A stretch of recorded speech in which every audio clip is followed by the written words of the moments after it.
Let us pray. Almighty God, we beseech you to behold with your abundant favor and blessings as your servants whom you have been pleased to call to leadership positions in this republic. We seek guidance to treat and consider all matters that shall come under our deliberation in so just and faithful a manner as to advance the peace, prosperity, and welfare of our country and of those whose interests you have committed to our charge. Amen.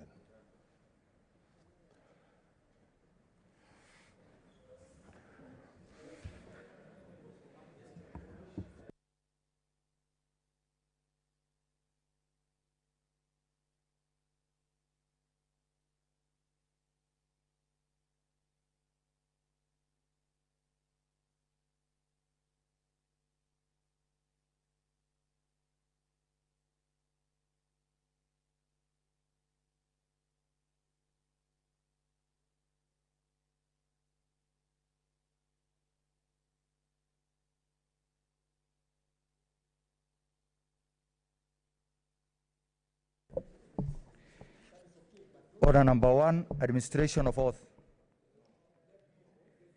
Order number 2, communication from the chair.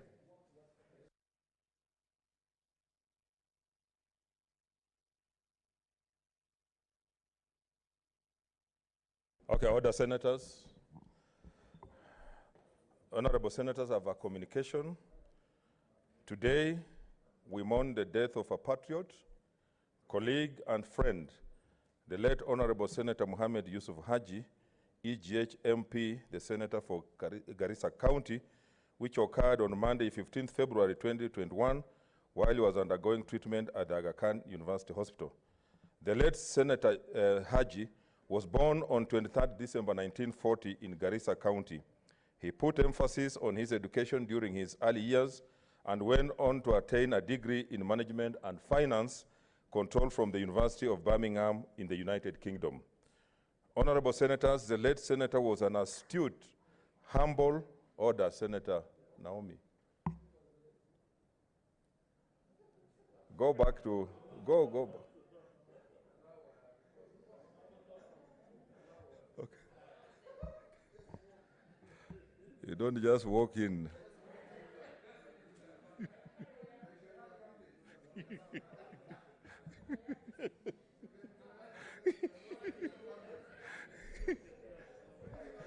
Okay. Okay, honorable senators, order. The late senator was an astute, humble, kind, and highly committed leader. He exemplified focused, purpose-driven, and responsive leadership. He possessed impeccable passion for public service and indefatigably served not only the people of Garissa, but this nation, Kenya, wherever he was called upon. The late Senator Haji had an illustrious career in the wider public service where he held various positions. He began his career as a district officer in the 1960s, rising to the position of provincial commissioner from 1970, serving until his exit from the provincial administration in 1997. As an officer in the former provincial administration myself, I can confirm that we all looked up to the late Senator Haji as an officer worth of emulation owing to the dignity and honor with which he undertook his duties. Senator Haji began his political career in 1998 when he was nominated by KANU as a member of the 8th Parliament. In the ensuing general elections of December 2002, Senator Haji was elected on a KANU ticket as the Member of Parliament for Ijara constituency, a seat he retained in the 2007 general elections. Between 1998 and 2001, the late Haji worked as an assistant minister in the office of the president, where he also subsequently acted as the office's Minister of State for Cabinet Affairs. Between 2008 and 2013, the late Senator Haji served as the Minister of State for Defense, a position he served in diligently and selflessly until his election to the office of the Senator for Garissa in the year 2013 general elections. Honorable Senators, the late Senator Haji will be remembered as an icon and steward for peace within the country and across the borders, where he led various peace-building processes. On 18th October 2011, the late Haji was part of a Kenyan delegation that met with the transitional federal government of Somalia in Mogadishu to discuss security issues and cooperation between Kenya and Somalia against Al-Shabaab terrorist group as part of the coordinated operation Linda Inji, where an agreement to collaborate against the insurgent group was signed. In early June 2012, the late Haji signed another agreement on behalf of the government of Kenya, officially reinstalling Kenya's defense forces in Somalia under the AMISOM General Command to bring peace in Somalia and neutralize the threat of terrorism. Mohammed. Do I read both of them? Tusimame mara moja ama separately? Take your seats. Take your seat, take your seat.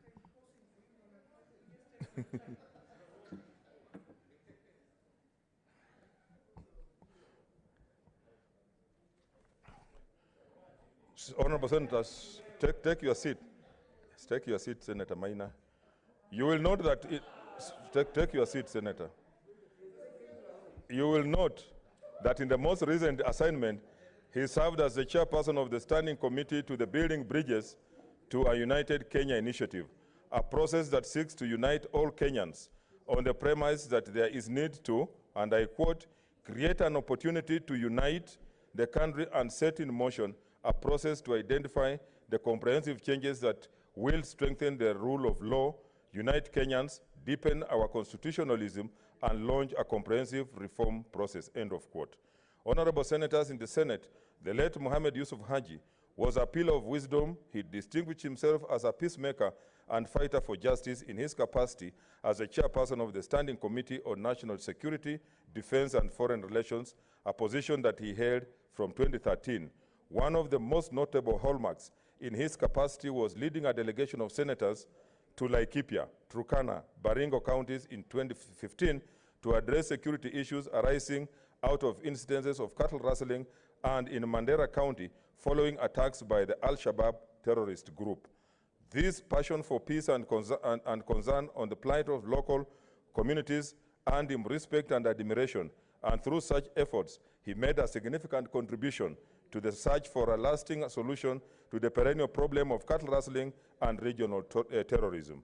Honorable Senators, we have indeed lost a humble man, a true patriot, a selfless leader, and a statesman. On behalf of the Senate and on my own behalf, I take this opportunity to condole with the family of the late Senator Mohammed Yusuf Haji, the people of Garissa, and all his friends in this most difficult time.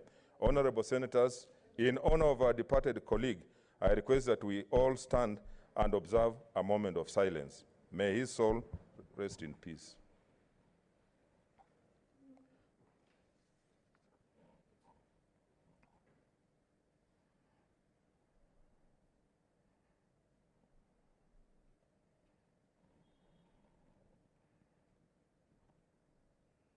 I thank you. Honorable Senators, there is another communication following the demise of Honorable John Oro Oyoka, Member of Parliament for Bonchari constituency. It is with deep sorrow and that I wish to inform you of the untimely demise of Honorable John Oro Oyoko, MP, the member for Bonchari constituency in the National Assembly, who passed away yesterday, Monday, 15th February 2021, while undergoing treatment at Aga Khan Hospital, Kisumu. He was born on 5th May 1950 in Bonchari, Kisii County. Honorable Senators, the late Honorable John Oro Oyoko attended Cardinal Otunga Mosocho High School, where he obtained his O-level certificate in 1970. He proceeded to Strathmore School for A-level and thereafter joined the University of Nairobi, where he graduated with a Bachelor of Education Science option in 1976. He worked as a high school teacher in various stations, including Cheptenye High School, Kaaga High School, and Kericho Day High School. His Excellency enabled him to rise to the position of Education Officer and served in that capacity in Uasin Gishu, Nandi, Nanyuki, Siaya, and Kisii districts. In 1996, he rose up the ranks to become an Assistant Director for Education at the Ministry of Education headquarters, a position he held until his retirement in 1999. He made his mark in the education sector by establishing the St. Angelic Teaching Training College in Suneka Town, Bonchari constituency. Honorable Senators, the late Honorable Onyonka made the depart in elective politics in 2013 when he contested 4 and won the Bonchari constituency parliamentary seat on Kenya African National Union Kano party ticket. His stint was, however, short-lived because he lost the seat in a by-election that was held in 2014, following nullification of the election results by the High Court. The late Honorable Onyonka reclaimed his parliamentary seat during the 2017 general elections when he was elected on the People's Democratic Party PDP ticket. Until his demise, he was a dedicated member of the Departmental Committee on Education and Research. Honorable Senators, in Parliament, the late Honorable Onyonka was a devoted legislator who passionately articulated issues of concern to his electorate and relentlessly served the interests of his people. He sponsored the Central Bank of Kenya Amendment Bill 2020, which was read a first time on 20th July 2020 and is awaiting second reading. Through the bill, the late member sought to anchor in law a legal framework that would obligate the Central Bank of Kenya to regulate digital financial lending products and services. Honorable Senators, on behalf of the Senators and the staff of the Senate, and indeed on my own behalf, I wish to take this opportunity to condole with the family of the Honorable Onyonka, members of the National Assembly, the people of Bonchari constituency, and all his friends in this most difficult time. I also served in Bonchari. The Parliament of Kenya has indeed lost a diligent leader.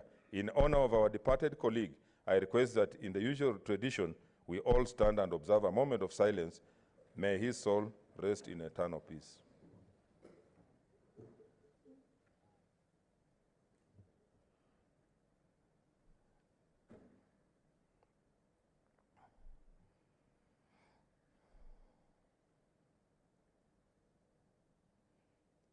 I thank you. So, Honorable Senators, like I indicated earlier, for those of us who are in the late Senator Haji's residence, we have a motion which will accord all of us an opportunity to condole our friend, the late Senator. So I will not allow, but maybe on Bonchari, yes, or Senator Cheriot.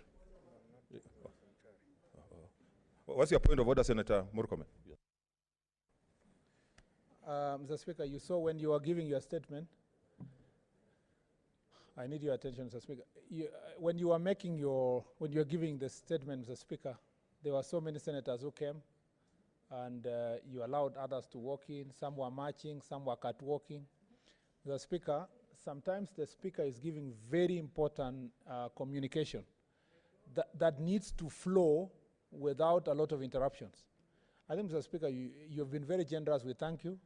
But don't be constrained to give too much so that the information flows, even for the Hansard, even for those who follow, even those who want to cut and share.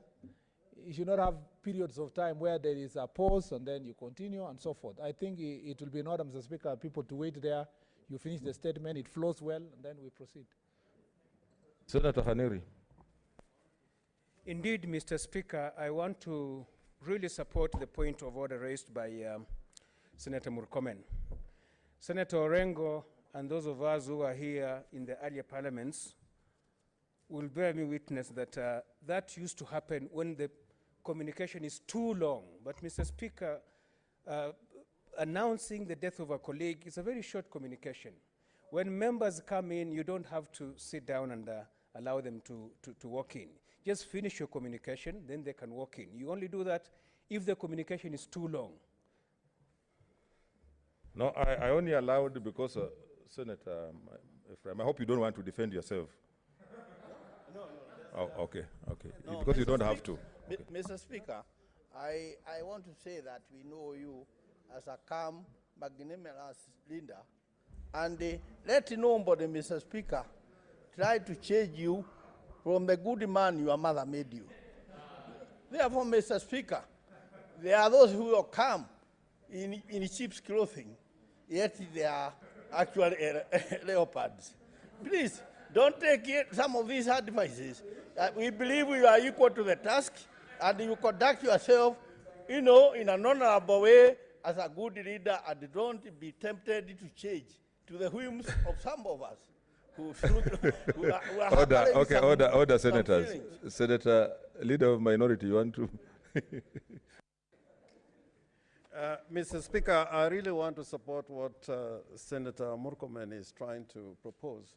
Indeed, Mr. Speaker, when I came and I found you on your feet, I went on the side and waited and listened from outside. Partly it's because of the authority of the Speaker. When the Speaker is there, the mace is there, and you're on your feet, it undermines the authority of your chair. To be subjected to be standing up and sitting down. Indeed, Mr. Speaker, what I'm worried about, and this goes to what Mr. Haniri is saying, for example, I was reading a record of the condolences that were read in the House of Commons in respect of the death of Winston Churchill. Now, I'm looking at that record in juxtaposition to the record that we'll have, because the Hansard will have to report the Speaker sat down, the member for Nyeri, Senator for Nyeri, walked in, like he's now doing. Yeah, so, so, Mr. Speaker, I just think that for the dignity of the House, once you are on your feet, you should be constrained to sit down, and if there's anybody who feels he must come in, then you should wait until the end of your communication, unless it is a very long communication. Yes.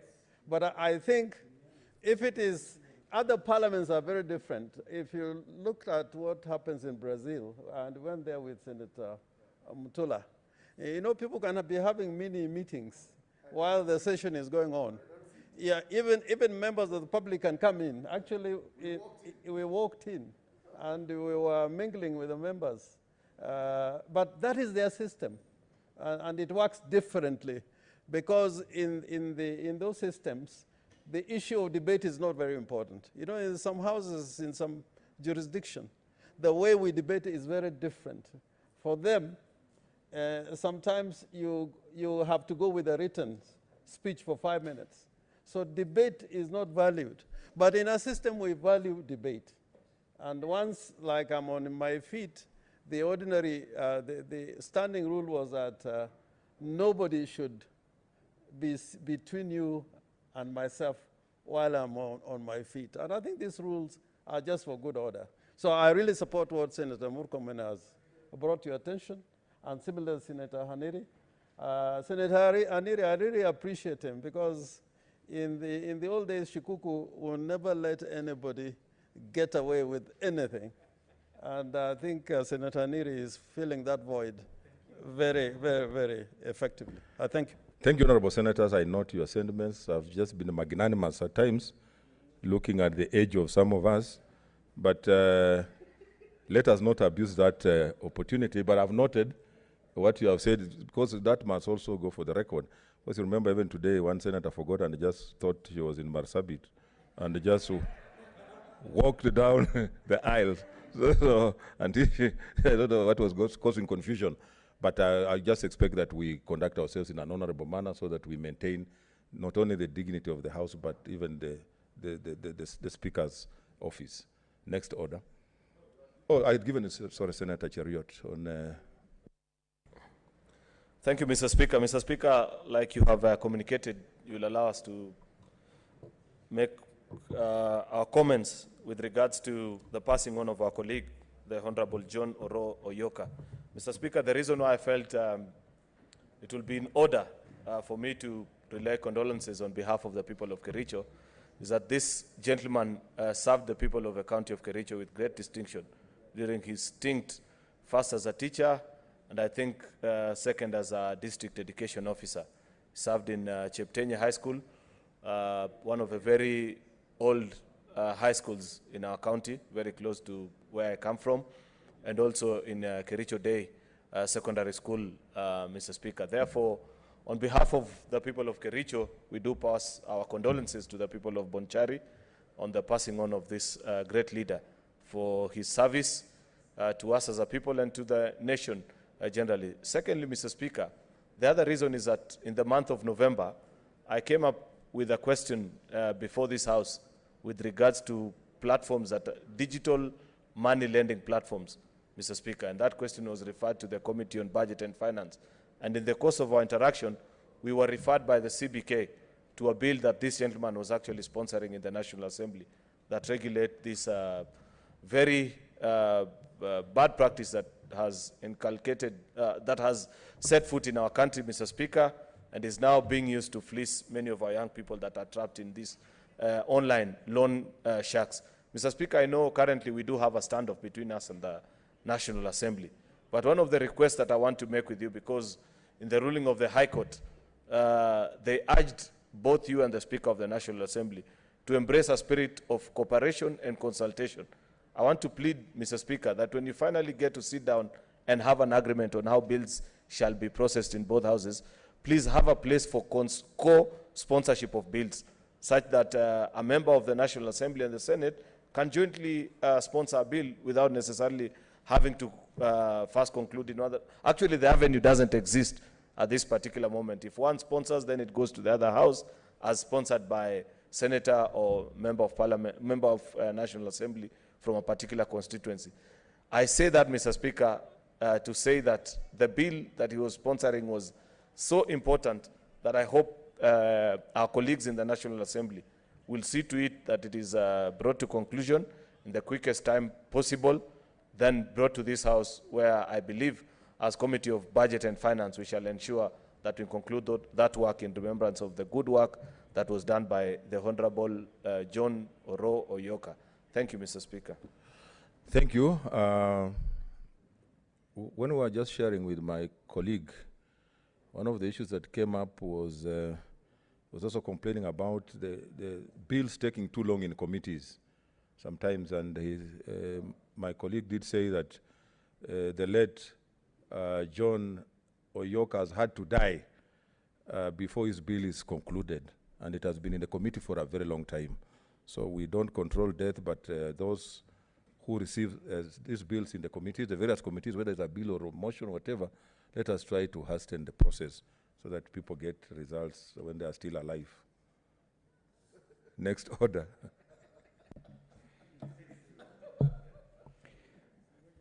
Order number 3, messages. Order number 4, petitions. Order number 5, papers.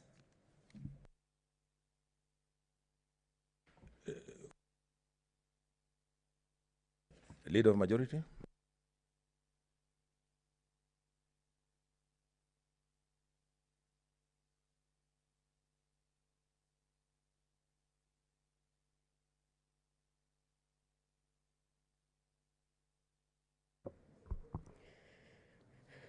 Thank you, Mr. Speaker. Sir, I beg to lay the following papers on the table of the Senate today, Tuesday, 16 February 2021. Number 1, the Budget Policy Statement 2021. Number 2, the Medium-Term Debt Management Strategy 2021. 3, the Draft Division of Revenue Bill 2021. Number 4, the Draft County Allocation of Revenue Bill 2021. 5, the proposed Senate calendar regular session for the 5th session, February to December 2021. Number 6, report of the Auditor General on the financial statement of Nyamira County Assembly for the year ended 30th June 2019. Number 7, report of Auditor General on the financial statements of Nyamira County Executive for the year ended 30th June 2019. I thank you.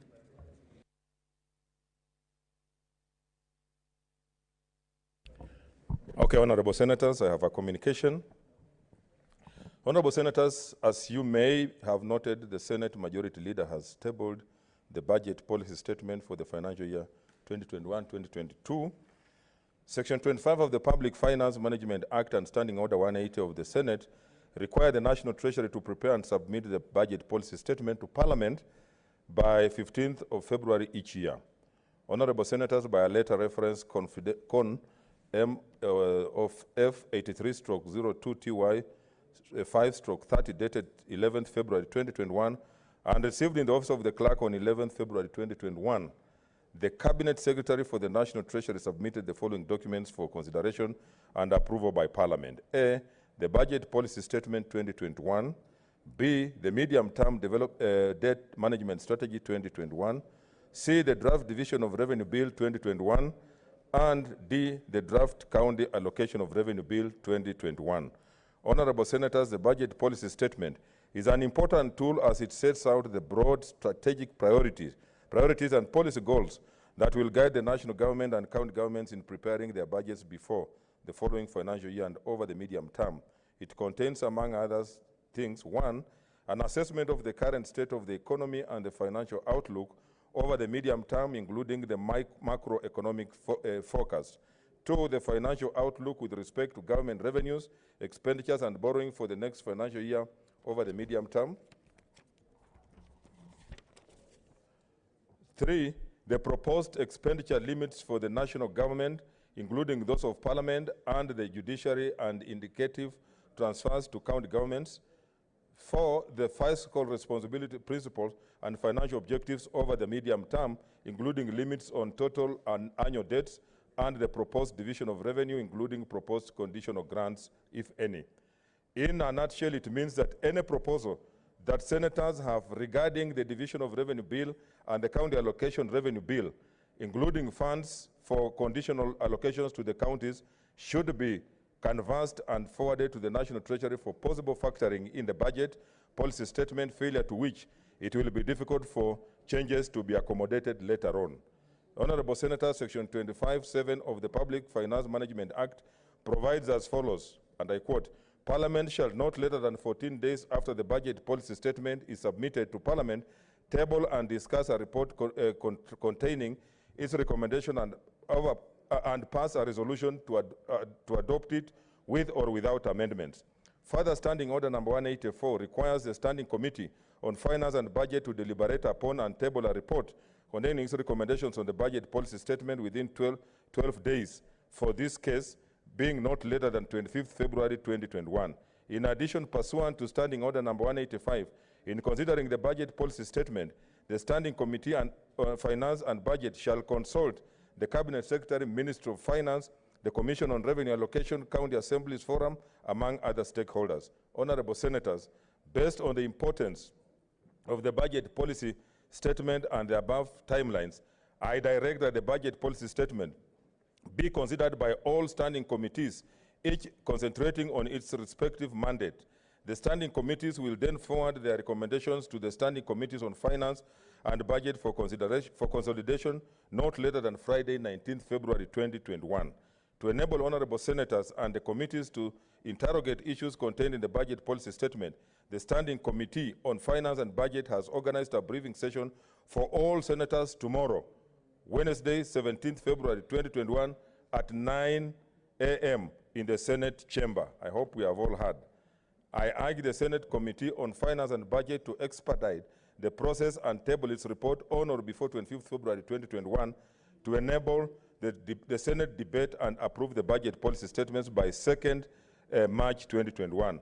Honorable Senators, please note that pursuant to Section 25(8) of the Public Finance Management Act and Standing Order 188 of the Senate, the Cabinet Secretary of the National Treasury is expected to take into account resolutions passed by Parliament in finalizing the budget for the relevant financial year.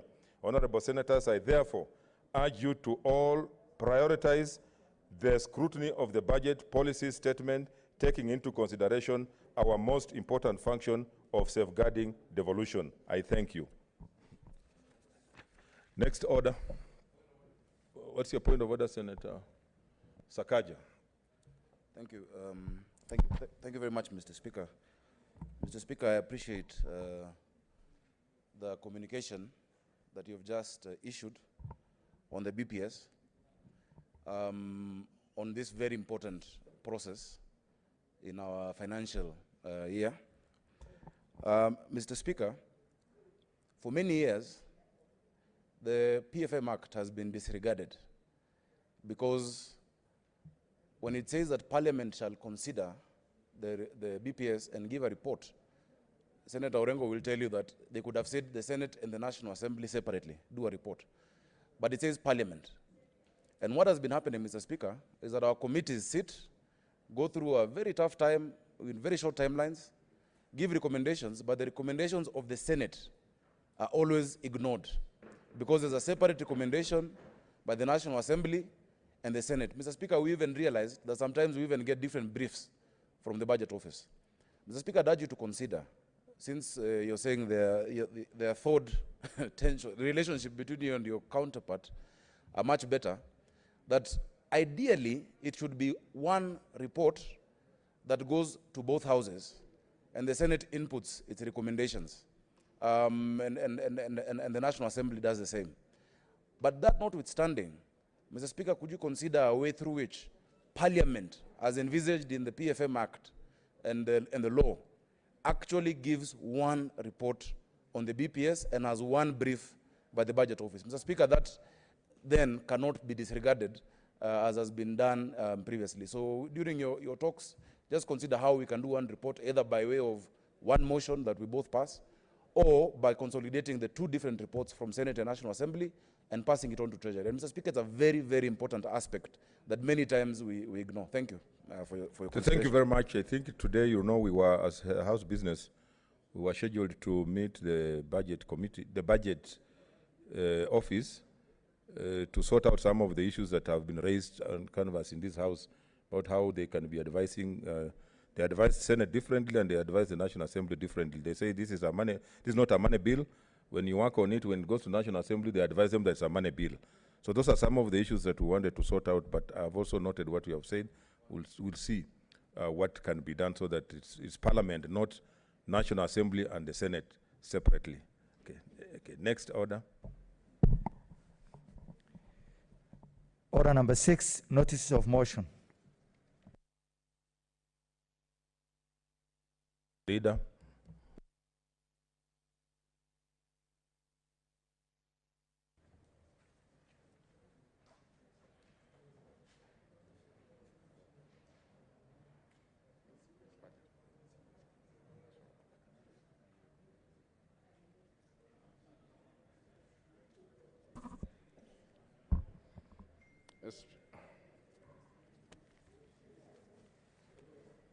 Mr. Speaker, sir, I beg to move to give a notice of the following motion that the pursuant to Standing Order 29-1, this House approves the Senate calendar regular sessions for the 5th session, February to December 2021, laid on the table of the House on Tuesday, 16th February 2021. Thank you. Okay. Speaker, sir. Okay. Proceed. Okay. Proceed. The Speaker, sir, I beg to give notice of the following motion. That the Senate expresses its deep sadness at the death on 15th February 2021 of the Honorable Mohammed Yusuf Haji, the Senator for Garissa County, and the Chairperson of the Standing Committee on National Security, Defense, and Foreign Relations. Records its appreciation for his contribution to public service spanning over 6 decades. Recognizes the high esteem in which he was held by his colleagues from both parties and the principled, dedicated, and considered manner he undertook his duties, and offers his profound sympathy and condolences to his family, friends, and nation. I thank you, Speaker. Okay, next order. Order number 7, statements. Honorable Senators, I wish to rearrange the order paper so that the statements come later after order number 8, which is a motion approving the calendar, and motion number 9, which is condoning the late Senator Mohammed Yusuf Haji.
Okay, as they are checking, the whips are checking something, we can do order number 8 because it's straightforward. Order number 8, motion, approval of the Senate calendar for the 5th session. Yes, Leader.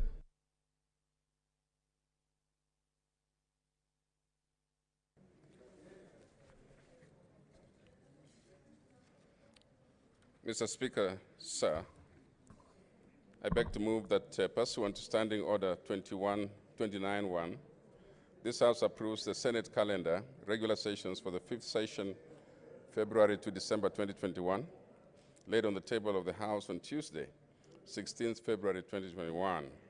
The Speaker, again, for the convenience of the House, Speaker, the calendar is attached to the order paper for today. And Mr. Speaker, this is, again, very important for members to note. I'd like to propose, Mr. Speaker, that as beginning from when we started on the 9th of February, and for the rest of the time, Speaker, Senate will continue to meet on Tuesdays, Wednesdays, and Thursdays. And Mr. Speaker, the calendar is divided into Part 1, Part 2, Part 3, Part 4, Part 5, and Part 6 as parts of... Order, listen to what is the leader is communicating. Volume, your voice, Leader. It's not me, it's really the controls. The controls out there, please, Saidia volume. Upper. I'm as close as I can get to the microphone. The Speaker, I was saying that this is attached to your standing orders, the schedule for these calendars. And I say, Mr. Speaker, that the calendar is set out very clearly from the day we reported on the 9th. Mr. Speaker, if you can protect me from the people on my side. I'm told you are not being, they can't hear what you're saying. But that's not my fault. The volume. Add the volume.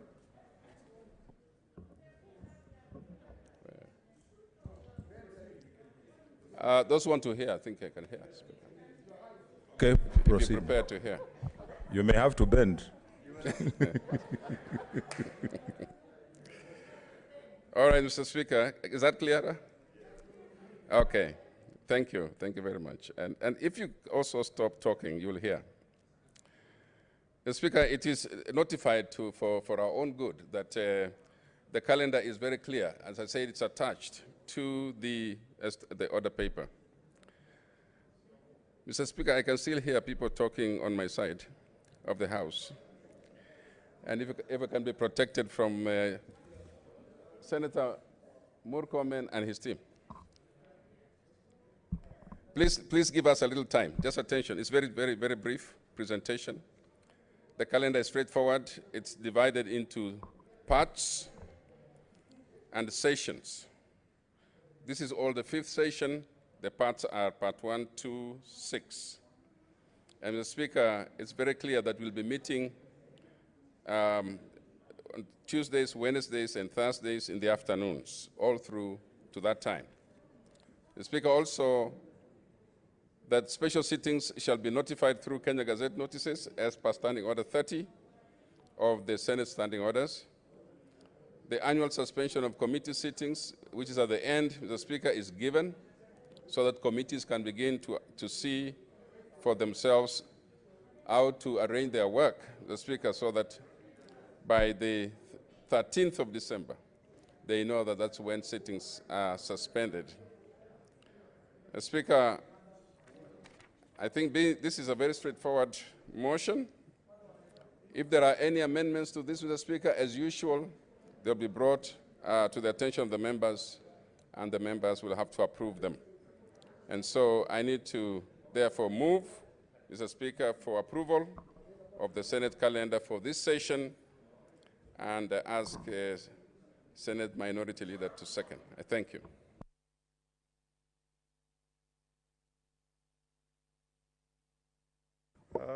Mr. Speaker, this is basically about procedural matters and business in the House. And therefore, without much ado, I beg to second, but only to mention that it looks like the National Assembly, in appreciation of the orders that were made by the Court of Appeal, are republishing bills that they have passed without complying with Article 110(3) of the Constitution. And therefore, this has resulted in creating a lot of business in the National Assembly. And they are meeting, they're having an additional session. In fact, I think there are some days they're having 3 sittings in a day. So as we pass this calendar, we may have to adjust our calendar, not necessarily in terms of the days, but in terms of the sitting, because some of the bills that went through the National Assembly and were assented to were really critical and have an impact on devolution. If that is the position, then we may have to revisit this calendar, either in terms of allocating more days in order to accomplish that business in respect of the bills that went through the Senate's participation, or extending the sittings on a daily basis so that we have more than one sitting a day. Otherwise, Mr. Speaker, I beg to second. Okay, order, senators. I'm going to my feet.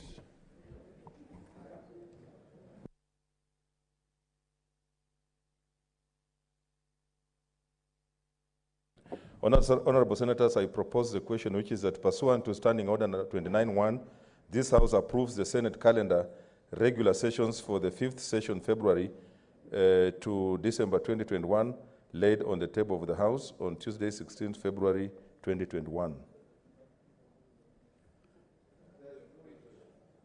Okay, I don't see any interest. I'm sure most people want to contribute the other one. I now put the question, which is that pursuant to Standing Order 29.1, this House approves the Senate calendar regular sessions for the 5th session, February to December 2021, laid on the table of the House on Tuesday, 16 February 2021. As a matter of that opinion, say aye. Aye. As a matter of a contrary view, say nay. The ayes have it. Senator Ephraim, what's your point of intervention?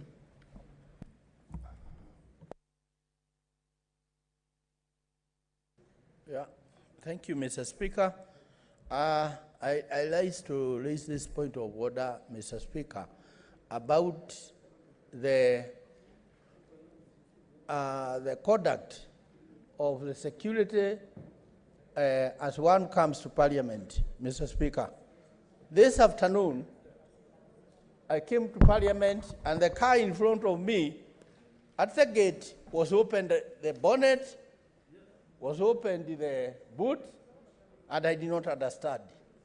And when I reached my car, I actually protested, Mr. Speaker. I want to ask, is it that members here have been regarded as a security risk to Parliament, or what is going on, Mr. Speaker? It's exactly very demeaning. And if, Mr. Speaker, there was a need, for heaven's sake, buy an equipment which can be able to sense if there is anything in the car, but not subject members, because before long we will be told to come out, remove our trousers, and we'll be inspected, Mr. Speaker. And I want to say, Mr. Speaker, this is, I want to caution this House. I want to caution this House. Some things may look small, but they are demeaning. Here is an askari who has been put there. We remember in the history of this country, there were times Moise limousine would be stopped in Naivasha, and it would be inspected in the boot, it would be inspected in the bonnet, as though he was a terrorist, yet he was the vice president of this country. Mr. Speaker, we cannot go back there. Mr. Speaker, incidents have happened in this House, and the honorable members are honorable, not by name, they are honorable because of their patriotism and the sacrifice they do to this country. Therefore, Mr. Speaker, that department is your department.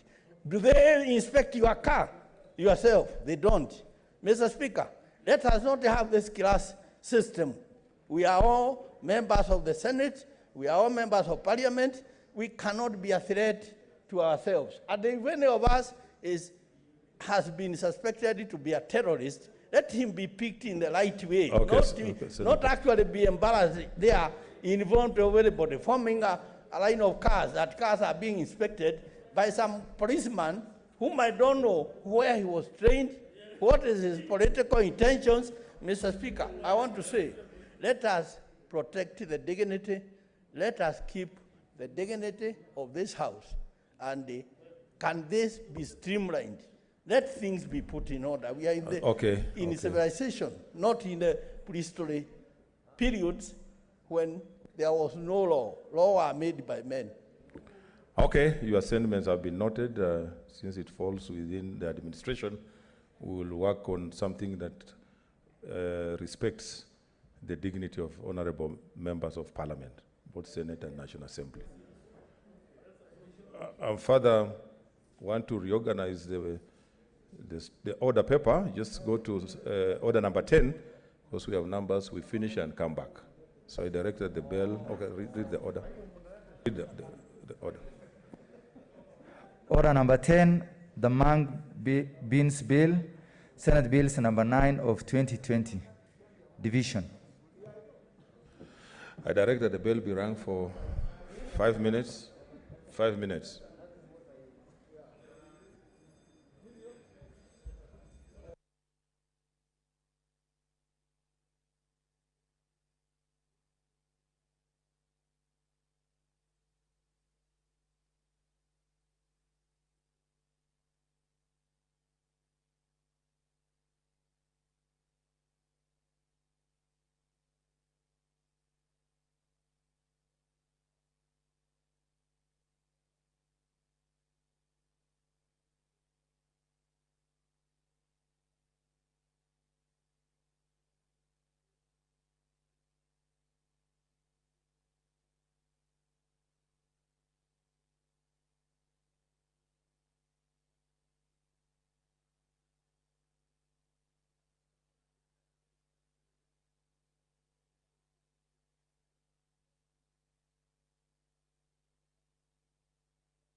Okay, order.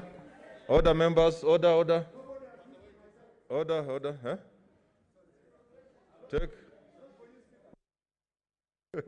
Take your seats. Yeah. No, the senators. He will see you after this. Other senators.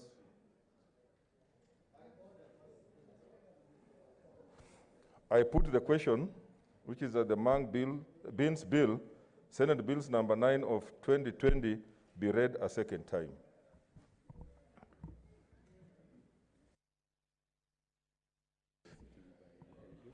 Okay, it's a matter affecting counties, so it will be by delegations. We are having a roll call. Huh? Okay. The tellers, I saw them there. You can now take your positions.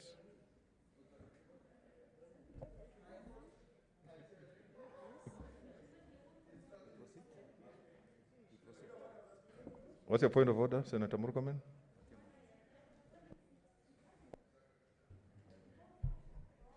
Mr. Speaker, there is a slight matter that you may want to clarify before we vote. As we know, we will debate later the loss of our Senator Haji. Mr. Speaker, the Senator Falhada is the delegate of Garissa County, but the head of delegation is not here, and is not alive to give that delegation. Mr. Speaker, I know you will apply your mind on this issue. I have the opinion that she may not be able to vote. But Mr. Speaker, it's up to you. My reading of that section of the Constitution is that there must be, the leader of the delegation must be there to give the delegation itself. But in the interim, Mr. Speaker, what will happen before you give that direction? What will happen to Senator Falhada? Will she vote, Mr. Speaker, on this issue?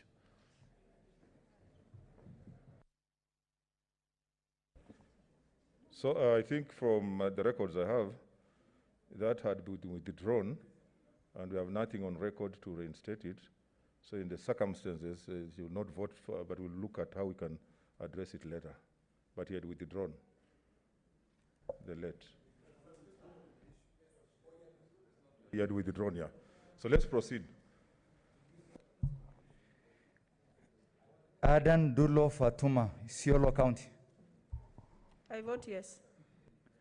Ali Abdullah Ibrahim, Wajir County. I vote yes.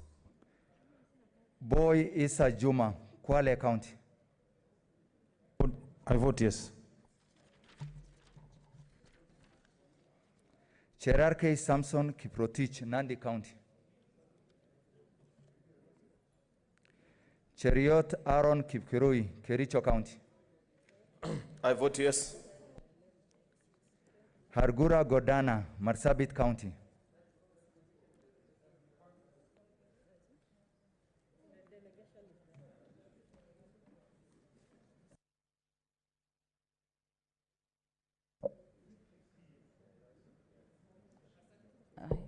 Marsabit County votes yes. Imana Malachi Charles, Turkana County.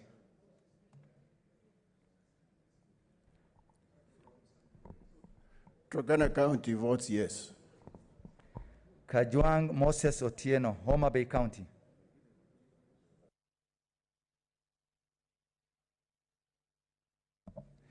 Kamar Margaret Jepkoech, Wasingishu County. I vote yes.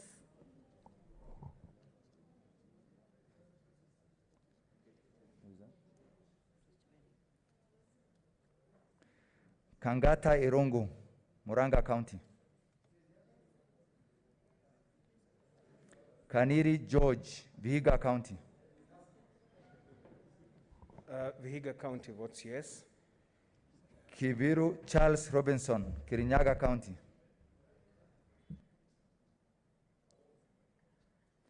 Kihika Susan Wakarura, Nakuru County. I vote yes. Kimani Wamatangi Paul, Kiambu County. Kindiki Kidure, Tharakanithi County. Kirinyaga Ephraim Mwangi, Nyeri County. I vote yes. Langat Christopher Andrew, Bomet County. I vote yes. Lelegwe Steve Tumbesi, Samburu County. I vote yes. Linturi Franklin Mithika, Meru County. Loitip Anwar, Lamu County. Madzayo Stewart Mwachiru, Kilifi County. I vote yes. Mohamud Mohamed Maalim, Mandera County. Malala Clophas Wakungu, Kakamega County.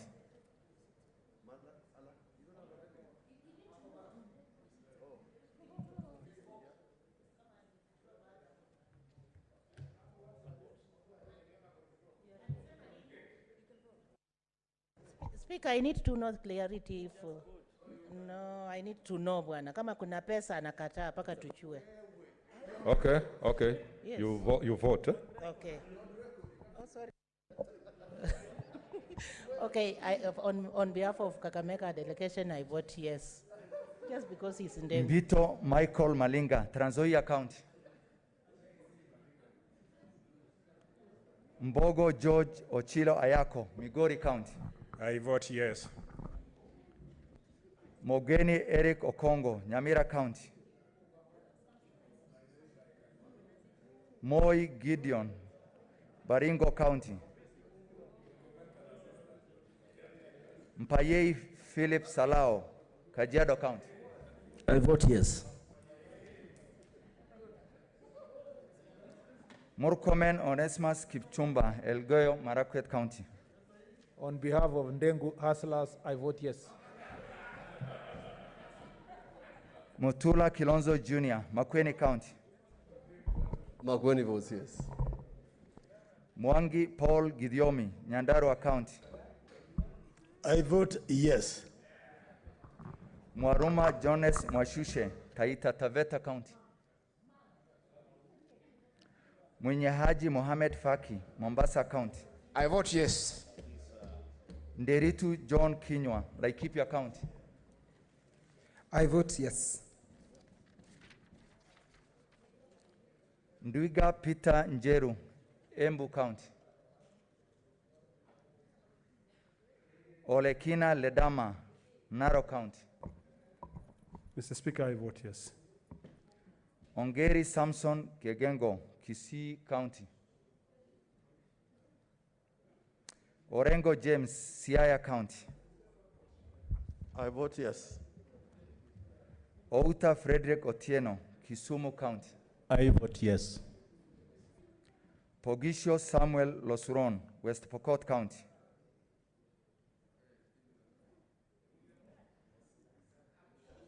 I vote yes. Sakaja Johnson Adha, Nairobi County. Mr. Speaker, I vote yes. Wako Siswila Amos, Busia County. Wambua Enoch Kio, Kitui County.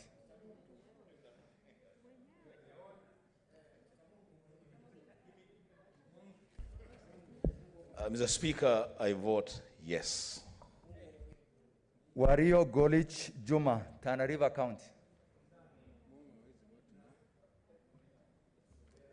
Wetangula Moses Masika, Bungoma County.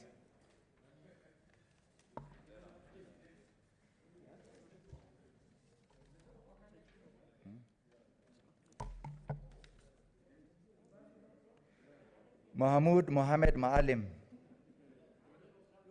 Mandera County. I vote yes.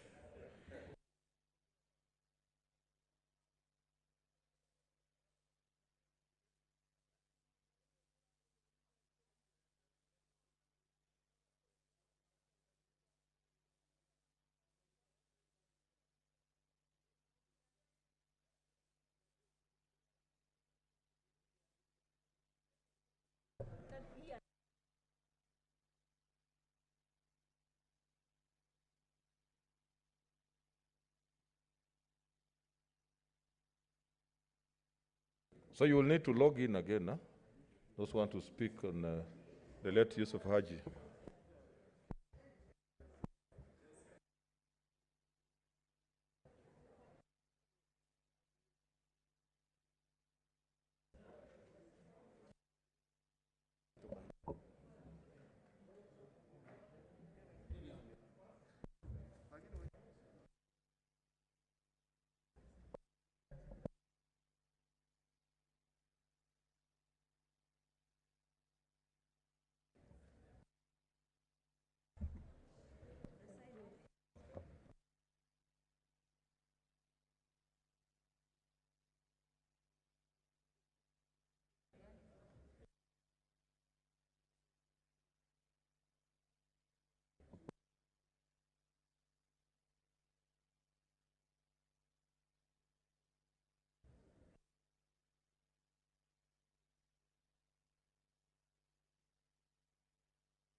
Okay. Order, senators. Order, Senator Mohamud. Order, Senator Mohamud. Senator Mohamud, order. These are the results of the vote. Abstention 0, the nays 0, ayes 28, the ayes have it. A bill for an act of parliament to provide for the development, regulation, and promotion of the mung beans sector and for connected purposes. We now go back to order number. What's your point of order, Senator Shionga? Mr. Speaker, sir, I rise on point of order to withdraw the statement I said early in regards to my delegation and voting. Okay, thank you so much.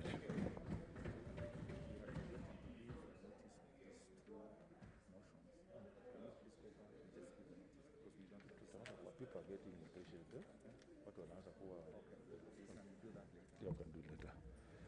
Okay, we go to order number 9. What?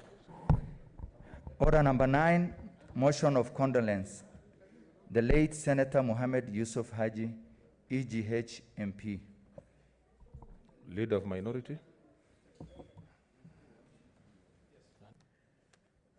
Mr. Speaker, I beg to move the following motion, that the Senate expresses its deep sadness at the death on the 15th of February 2021 of Honorable Mohammed Yusuf Haji, the Senator for Garissa County and Chairperson of the Standing Committee on National Security, Defense and Foreign Relations, records its appreciation for his contribution to public service spanning over 6 decades, recognizes the high esteem in which he was held by colleagues from all the parties, and the principled, dedicated, and considered manner he undertook his duties, and offers its profound sympathy and condolences to his family, friends, and the nation. Now, Mr. Speaker, before I go to the content of my speech, really, in regard to our dear distinguished Senator for Garissa, Senator Mohammed Yusuf Haji, Mr. Speaker, I thought very deeply about this matter, because never in the history of Parliament since independence, even the old Legislative Council, has there been a motion of condolence moved either in the previous Senate, the current Senate, or in the life of the National Assembly. But, Mr. Speaker, having checked the practice in other jurisdictions, particularly in the Commonwealth, I found that in Australia, whenever there is the death of the Governor General, who is the representative of the Queen in Australia, or the Prime Minister, or a senator, or a member of the National Assembly, or any distinguished person, then the National Assembly or the Senate would record its appreciation in a formal motion, as opposed to the matter being a reaction or a debate after the Speaker has announced the death of a particular member or a particular person, which has been the practice here. And indeed, Mr. Speaker, we have done it now in this Senate for 2 occasions. I also found that in the House of Commons and in the UK Parliament, there are instances when there's been a death of a member of the royal household, which means the Queen's family or the royalty, or other distinguished members of the of both houses, that there have been practices in the past where indeed a motion has been moved, and actually a resolution, because this is a motion, there's a resolution that is made at the end. So I thought that in regard to Senator Haji, instead of just a general debate, there should be an expression on which the question is put to the Senate that indeed we have resolved and is recorded as a resolution of the House that we appreciate the life and service of our dear Senator, and those thanks and sympathies then be submitted to the family as a Hansard, as a record of the Hansard, and probably with a note from the Speaker. Now, the question may be asked, why Senator Haji? And I want to be very open about this. And if you look at the papers today, there are a lot of things which have been said about Senator Haji. But I want to make a personal testimony of somebody I've known for a very long time, and probably unknown to many members in this House. If ever there was somebody who was concerned about the business in the House being transacted in an open manner without restriction, and to have debate without any fear, because sometimes when you debate, it looks like somebody is holding a hammer on you. If there's anybody who enjoyed an open debate, it was Senator Haji. And many times when he had said something that he didn't like, he would take it in good spirit, cross the floor, and tell me as much. But he would not fail to appreciate my right to say what he's saying. And there are times when Senator Haji probably would say something about me that he thought, he had second thoughts about it. He would come back and tell me about it, that, you know, this is this is not right, and I didn't mean to say so. So the openness of Senator Haji, the truthfulness of Senator Haji, and the dedication to serve this country, for me, is without example. And I'm saying without example because if you look at the instances where people have probably raised questions about the conduct of Senator Haji, you would find he was given the most difficult responsibilities. When he came to Nyanza as a provincial commissioner, as a DC in Kisumu or Siaya, it is because something was going in that area that other public officials would find it very difficult to deal with. And for the purposes of my senator, distinguished senator from Kericho, I know at one time when there was a lot of border clashes, and of course Senator Ota is here, between Nyakach and Belgut. And it went on for quite a long time. And it was eventually decided that Senator Haji would be the right person to take and be a peacemaker when there were those conflicts going on between those two provinces and two districts. And in Rift Valley, I think he was placed there by the late president, but because of that reason, because he was a peacemaker. And the expanse of that province from Ethiopia, Sudan, going to Tanzania, it was not an easy place in which to, administer justice and be the chief representative of the central government in that area. And we know what Senator Haji did, and I think the leader of majority was telling me of an instance concerning him as a person in respect of elections where he was being rigged out, and Senator Haji stood out for him before the late President Moi. And of course, Mr. Speaker, you gave us another example in Kilgoris, and Trans Nzoia, and come the fight towards multipartyism in northern Kenya and Marsabit, again, when there were clashes there. President Kibaki chose him and Speaker Kaparo to go and try and resolve the issues that were going on in Marsabit and other parts of the northern part of Eastern Province.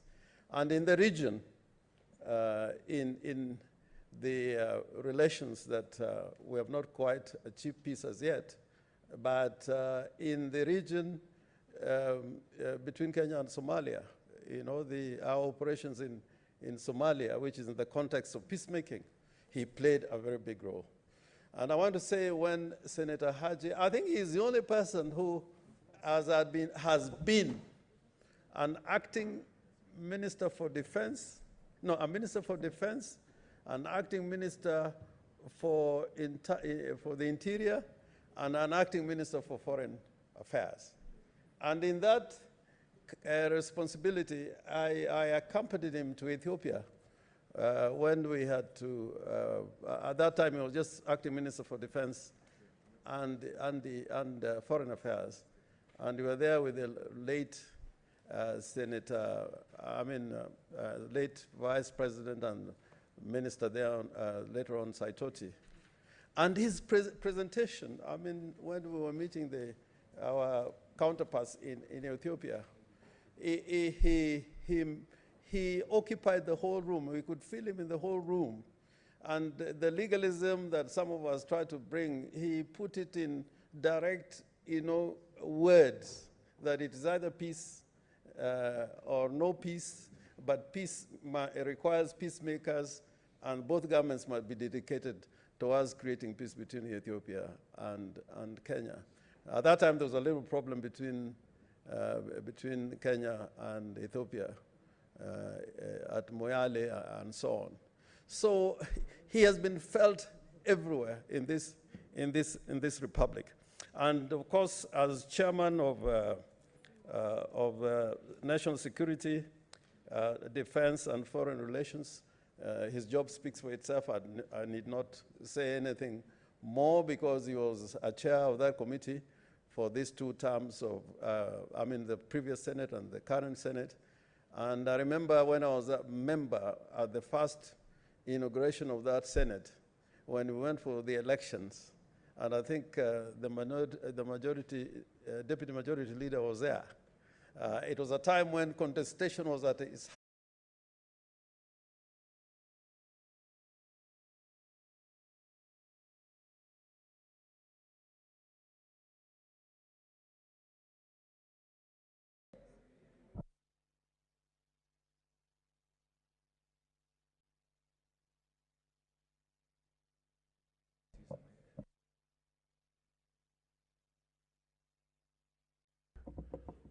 Okay. Order, senators. Order, Senator Mohamud. Order, Senator Mohamud. Senator Mohamud, order. These are the results of the vote. Abstention 0, the nays 0, ayes 28. The ayes have it. A bill for an act of parliament to provide for the development, regulation, and promotion of the mung beans sector and for connected purposes. We now go back to order number. What's your point of order, Senator Shionga? Mr. Speaker, sir, I rise on point of order to withdraw the statement I said early in regards to my delegation and voting. Okay, thank you. Thank you so much.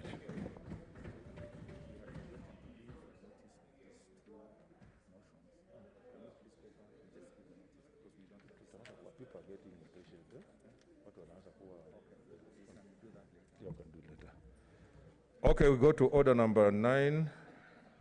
What? Order number 9, motion of condolence.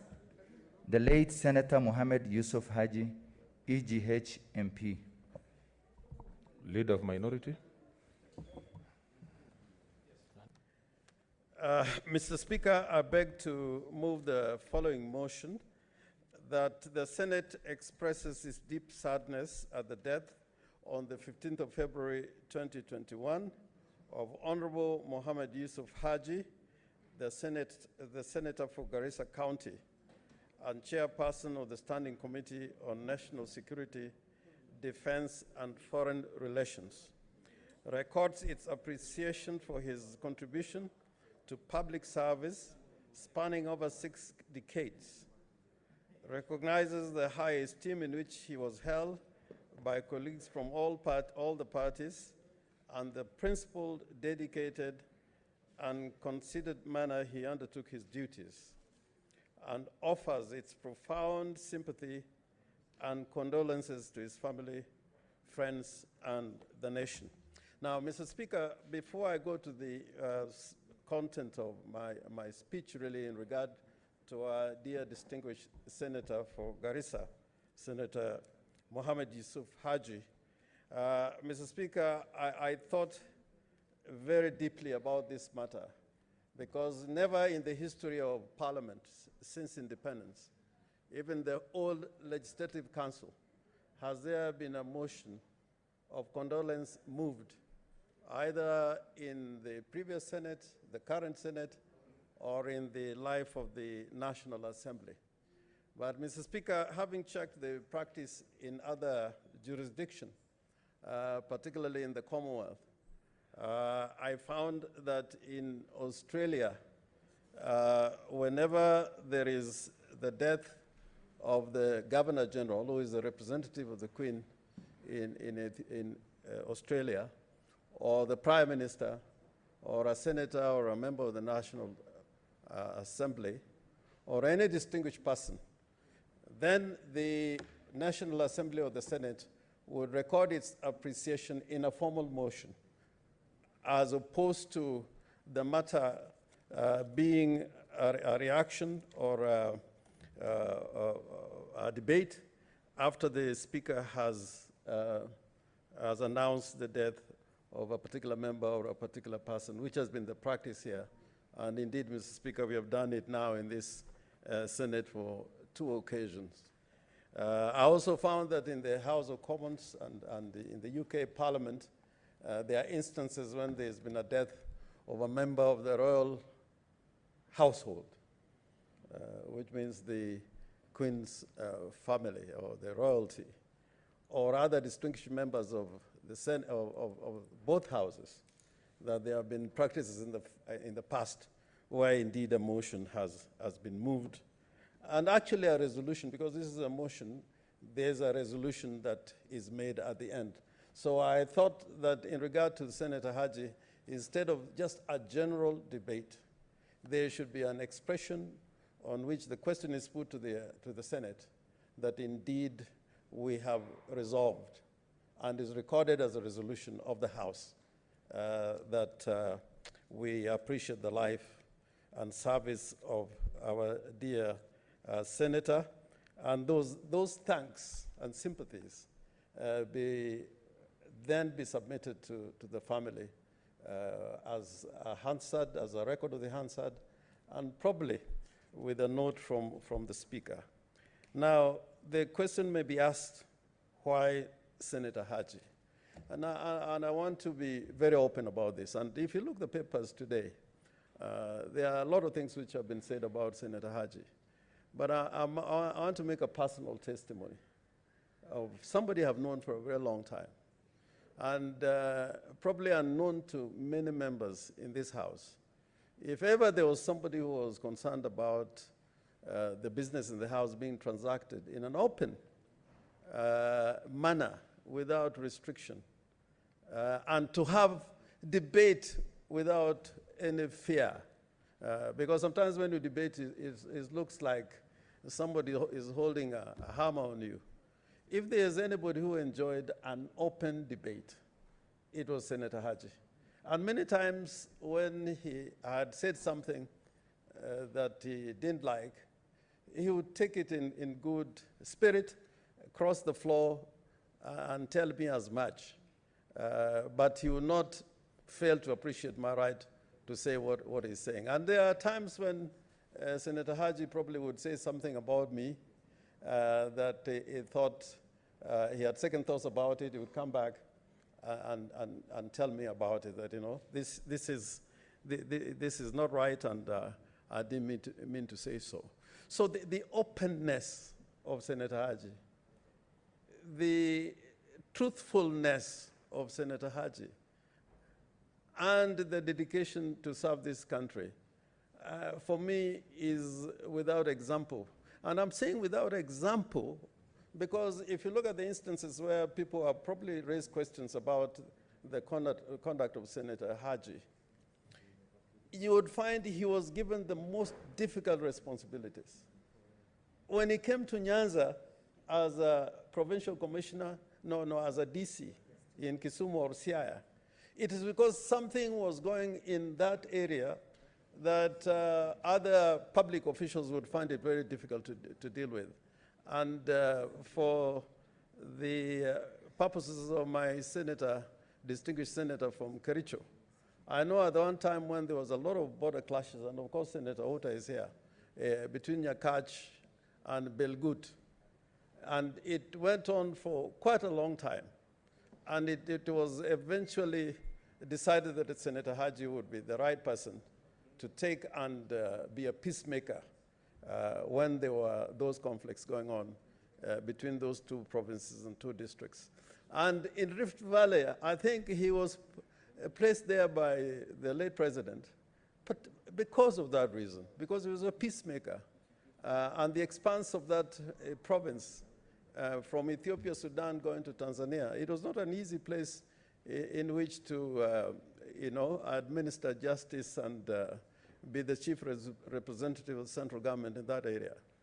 And we know what Senator Haji did, and I think the leader of majority was telling me of an instance concerning him as a person in respect of elections where he was being rigged out, and Senator Haji stood out for him before the late President Moi. And of course, Mr. Speaker, you gave us another example in Kilgoris, yeah, and Trans-Nzoia, yeah, and come the fight towards multipartyism in northern Kenya and Marsabit, again, when there were clashes there. President Kibaki chose him and Speaker Kaparo to go and try and resolve the issues that were going on in Marsabit and other parts of the northern part of Eastern Province. And in the region, in the relations that we have not quite achieved peace as yet, but in the region between Kenya and Somalia, you know, our operations in Somalia, which is in the context of peacemaking, he played a very big role.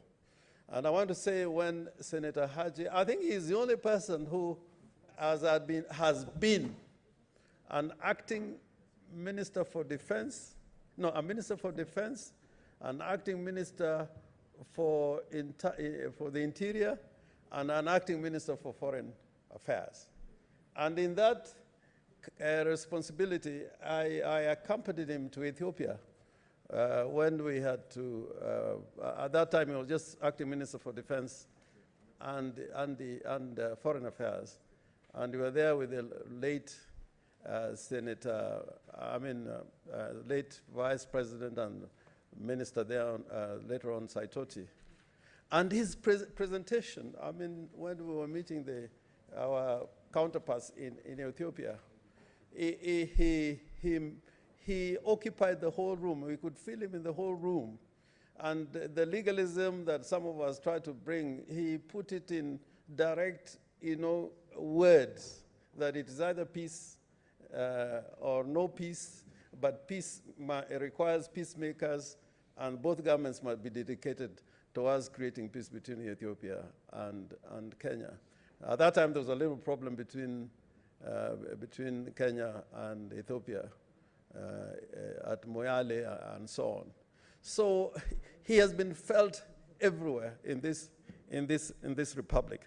And of course, as chairman of national security, defense, and foreign relations, his job speaks for itself. I need not say anything more, because he was a chair of that committee for these 2 terms of, the previous Senate and the current Senate. And I remember when I was a member at the first inauguration of that Senate, when we went for the elections, and I think the majority, deputy majority leader was there. It was a time when contestation was at its highest. We were fighting in elections of committees. And in all the committees, people were fighting for these positions. But when it came to this very critical committee, and Senator Wetangula was in that committee, Senator Fatuma Dulo, and myself, Senator Ongoro, we decided that, you know, nobody should put his name against Senator Haji. And that committee operated in a very bipartisan manner. And I cannot forget when we went as a delegation to Philippines, in Manila. You know, Senator Haji wanted us to share a meal at the end of every day at his expense. We tried, and he would insist, you know, he would insist that although there was other people in the delegation and the parliament had provided for everything, he would insist that he would go to a restaurant of his choice, and of course that would not be quite an ordinary restaurant. And I was wondering, this Senator Haji, who in his bearing, he lives in a very simple way, in a very simple way. He has no complications, even his abode when out there, in very simple circumstances, that we insist that we go to the most expensive restaurant. I think Senator Fatuma Dulo, you remember that. And not once, twice. And enjoy not only the discussions we're having with our counterparts in the Philippines, but also seeing that country for what it is and make comparisons. Now, Mr. Speaker, he was therefore a great peacemaker, contrary to a lot of people who may want to argue otherwise, whenever you have occupied that position of Minister for Interior and some of the responsibilities you were given, it is very difficult to come out without criticism. And I can urge you, look at the people who have been ministers for Interior. Most of them, we have had problems with them. Each one of them, we have had problems.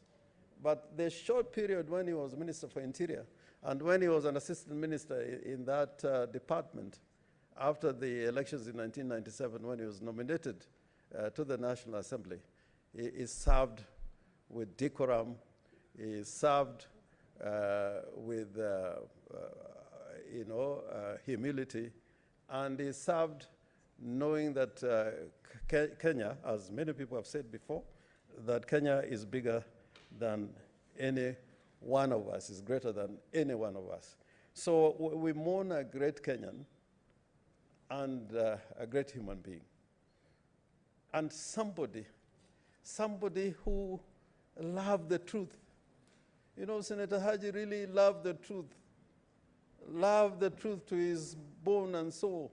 And if you have any doubts about that, when you are debating the formula, to the end, he stuck to where he was. And he will tell you in the face that in this one, hata kama ni nani, ninakufa na watu wangu, and this is something good for Kenya. We tried to have meetings with him, and he told me the only solution, and I think the leader of majority is my witness, that the solution lies with the executive. But if this is the money they are bringing before the Senate for purposes of sending it to the counties, then the solution, we should not waste our time, talking to him because he would not change. And those days, whenever I saw Senator Haji missing in the House and we were about to vote, and I saw Falhada around, Senator Falhada, I knew what the vote was going to be. Yeah, it was going to be. And I think during that debate of the formula, I loved it. I mean, I may have taken a contrary position, but I think that is the time when I really felt we were in a house in which reason and debate would prevail. And if there was any other thing, on the sidelines, the core of the issue that was before us, to the extent that we were divided on matters of principle, I really admired it. And that Senator Haji would stand firm to the position that he had taken. I think that was a beautiful thing for me, and I'll remember him for that. And eventually, he then had this great responsibility about the Building Bridges initiative. I think he is not here to speak for himself now, but as co-chair, I think there are challenges and things that we needed to know from him. Because knowing those things, the country will be better informed. This debate and what is happening in the county assemblies probably is happening without his contribution. But I know, as a matter of fact, and this I'm saying for the country to hear, that if there was anything in that document that Senator Haji did not agree to, then we are cast. Because he did not want things that were done differently. But he is not there to speak to us about it. And probably, now this is just my wishful thinking, if there was any other way of Ijara getting a constituency, I would try to find a way. I would try to find a way. Yeah, because he really fought hard, selflessly. And I think, in fact, Ijara deserved to get that constituency. He was not just asking for it because of love of community, but I think he deserved it. Now, finally, Mr. Speaker, I just wanted to say something in the spirit of Senator Haji. And it's about something that I'm beginning to see in this country that we must be very careful about. In the Constitution, there is protected speech. which has got certain limitations. And those limitations I'm quite happy about, that those limitations should continue to be there. But the moment we begin to restrict speech or begin to criminalize speech, then we are talking about another country. And I want to say that from the bottom of my heart. I want this country to remember that in the laws of Kenya, there was a law of sedition. Law of sedition. You say anything, you are taken to court, you are not given bail because the minimum sentence was 10 years. And until your case is resolved, you remain in detention. And I'm saying I was a victim. One time I was arrested and taken to Kisii on a charge of sedition, and then taken to Ogembo, because in Kisii there was so much noise. And then from Ogembo I was taken to Kilgoris, and Senior Counsel Mwite would come there to Kilgoris to come and represent me. So, in as much as we don't like what people are saying, and you don't have to like what I'm saying. You don't have to like it. And you'll be a fool to like what I say all the time. It means your mind is not working. But to criminalize what somebody is saying, I think that would be a great betrayal to the people of Kenya who fought so hard, first of all, to get rid of those laws like sedition. Even regard to the law regarding incitement, its constitutionality has been challenged. So I would want, in the spirit of Senator Haji, because he was a Democrat, he was open to plead to this country that we need a degree of tolerance to drive us forward. There was a great American judge who said the remedy to be applied in circumstances where you may not like what somebody is saying is more speech, not enforced silence. And then he further said the remedy for speech that is false is speech that is true. So whenever somebody says anything you don't like or you think is false, the remedy is not to be oppressive or overbearing, but speak the truth. And then you'll have gotten rid of the whole idea. So in a nutshell, what I'm not trying to say, I'm trying to say that the spirit of this great man, who was a peacemaker, in fact, when he was making peace, he had to hear people saying things from both sides. And I know my Senator Fatuma Dula has been a peacemaker in another capacity. And of course, that is a name that she's given when she's out there, not when we're before the floor of the House. But I hope, in all honesty, that we build this country to be a democratic and open society. As a bottom line, open, democratic society. And I think that is what, from what I can gather in my association and relationship with Senator Haji, the man loved the truth. Loved the truth. Why do people in this country fear the truth so much? So much that something little is said and the whole place is burning. Yeah? If you find it, then we should not even be in the business of politics. I have heard this president who has gone in the United States of America, Trump, used to call people all sorts of names. But you counter it with what you think is right. So whereas I don't agree with a lot of people on the side opposite, but when they make a point, I want to appreciate. And when they don't make it, then I make a contrary point. that is called the doctrine of counter speech. It's a great legal doctrine that if you live in a society where people are inert, like one time, the famous member of parliament nominated from Nakuru, Chotara, Honorable Chotara, he had two propositions that why do we have elections since President Moi is the one who knows a bad man and a good man. He should wake up in the morning and say, Murkomen, you're a senator for Mombasa. Fatuma Dulo, you're a senator for Siaya. Why do we waste time?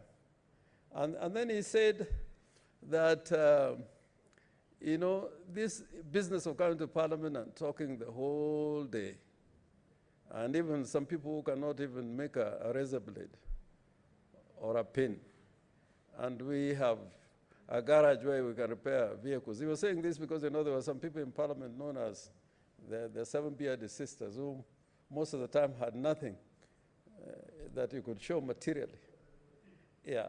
So I may have nothing, but my mind may be a bank of information that you should not allow me to take that bank to the grave. Yeah, you better listen to it. So, Mr. Speaker, without taking a lot of time, I wish and I hope that this House can join me in paying tribute to this great Kenyan, and at the end that we send these profound sympathies and condolences to the family of Senator Mohammed Yusuf Haji. What a man. And I hope from that stock, where he came from, that greater people will come to help this nation become a greater nation. I thank you, Mr. Speaker, and I move. I ask the majority leader to second.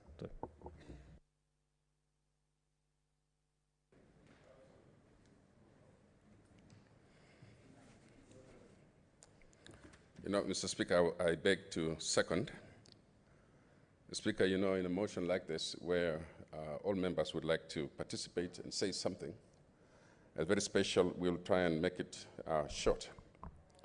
Mr. Speaker, this gentleman that we speak about today has a very checkered career. His life, everybody has spoken about, the Speaker, is that he was soft-spoken. And many times he never shouted above anybody's voice. He was soft-spoken, but whatever he said, as a speaker, you would listen and you would definitely respect. At the age of 80, we've lost him, in my view, early. We needed for him to be there. But, Mr. Speaker, in the Muslim religion, that's God's timing.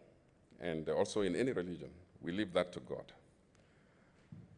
One of the very first pastoralists to rise in the ranks of provincial administration was Yusuf Haji, very young. And actually, Mr. Speaker, one of the most educated, even at that time, were trained, well-trained. And coming from a place where he didn't have very many to support him in terms of tribe, he excelled in relating to other people everywhere he went. And that was one of the biggest contributions, one of the biggest assets, Mr. Speaker, of his character, is that he then learned to operate in any setting, including any community where he went to. And so that in itself tells you what kind of person that Yusuf Haji is. But Mr. Speaker, the reason why we have a special tribute, a moment of tribute for Yusuf Haji, and I don't know whether I can be heard. All right. Is that, Mr. Speaker, while a lot of us appreciate the way that our Muslim brothers and sisters do their funerals, Mr. Speaker, and conclude so quickly, while we admire that, it also does not give time for closure. And Mr. Speaker, people would like to have time to speak about a person and mourn that person longer. And so, Mr. Speaker, this is why this special sitting is important. Because we have already buried Yusuf Haji, but now you are giving us an opportunity, the House is giving us an opportunity for that closure, for us as friends, for us as people who have grown with him, to then eulogize this great guy, this great man. And so, Mr. Speaker, that is one of the reasons why we have this session today. The other reason, Mr. Speaker, is that in this particular tradition, the Islamic tradition, it is supposed, it is traditional to ask, like we were asked today at his residence, to ask, is there anyone who owes anything to Yusuf Haji? And so this is a good forum, Mr. Speaker. It's a good forum then to say, no, like me personally, he owes me nothing, and I don't know who in this house that Yusuf Haji would have owed anything. Even forgiveness, he owes me nothing. In fact, Mr. Speaker, in my career as a politician, my most difficult times as a politician, Yusuf Haji was the provincial commissioner in Rift Valley. But he was so sympathetic to me because I was so young, and I was naive, Mr. Speaker, basically at the time when the system did not allow for questioning anything, that I was there, Mr. Speaker, asking things which were not supposed to be asked. Like, Mr. Speaker, when I was expelled from KANU in 1988, Mr. Speaker, my first election, Yusuf Haji was there. But he was so sympathetic, and he would tell me, go slowly, kijana, go slowly. I mean, I didn't know what that meant. I had just finished graduate school. I had a master's degree. I thought I would question everything. But, Mr. Speaker, that was not to be. And so when I was eventually expelled, and Mr. Speaker, you need to understand that I was expelled the same year I was elected. So it's not like I had a long time to serve. Expelled from the only party in the country. And Mr. Speaker, the truth is, you become a pariah when you're expelled. And Yusuf Haji was the administrator, but that moment of victimizing you, he didn't do that. And so I was able then, Mr. Speaker, to organize myself and get out of the country without much harassment. And so, Mr. Speaker, I just want to say that here is a man who had the authority even to order my arrest. He had the authority to do whatever he wanted to do, but did not use that against some of us. Also, Mr. Speaker, during that time, the Pokot community had been harassed very much in terms of military operations. Some of you are hearing about military operations now. This is something that was used quite a bit on the Pokot community.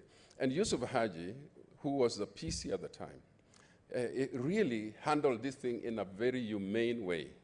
And although a lot of times the leaders were arrested, but he handled it in a very humane way. And so I remember him as a man who could actually give time to leaders and listen to leaders, even if those of us were branded badly at the time.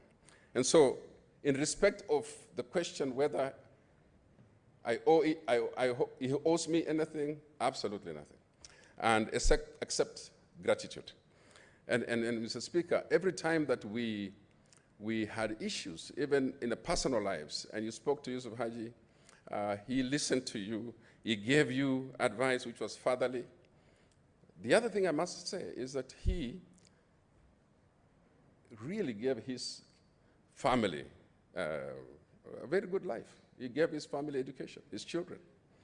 And which is like Nyachai, when we spoke about Nyachai and his place in Nyachai yesterday, the day before, yesterday.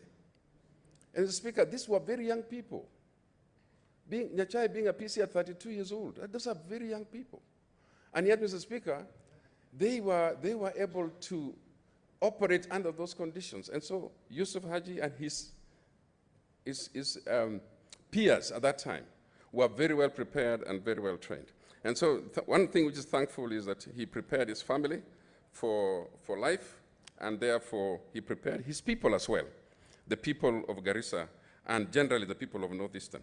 So he's a man who cared beyond his own family and cared beyond his own small constituency. The Speaker,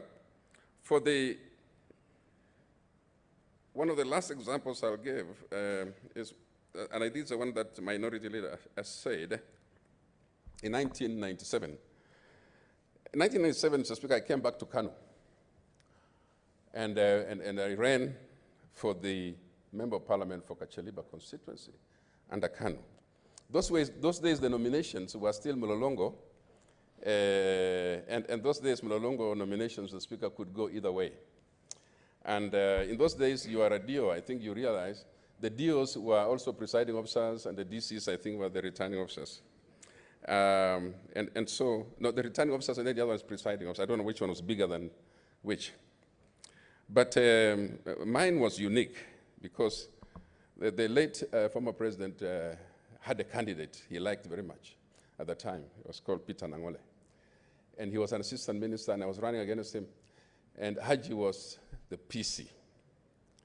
And Mr. Speaker, when I won that nomination, it was a problem for the country and for the party because I was not supposed to win that nomination. So the DO, Mr. Speaker, of Kacheliba, you called the DC and said, there's a problem. I said, what's the problem? The assistant minister has been beaten.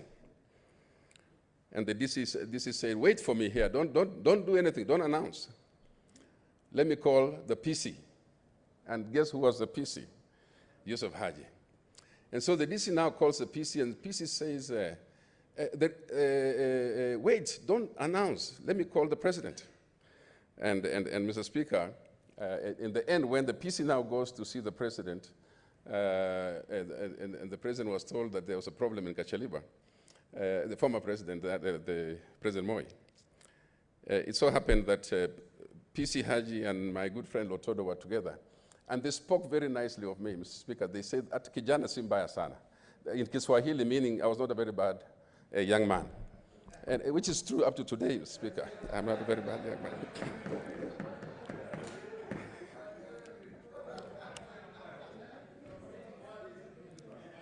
And so,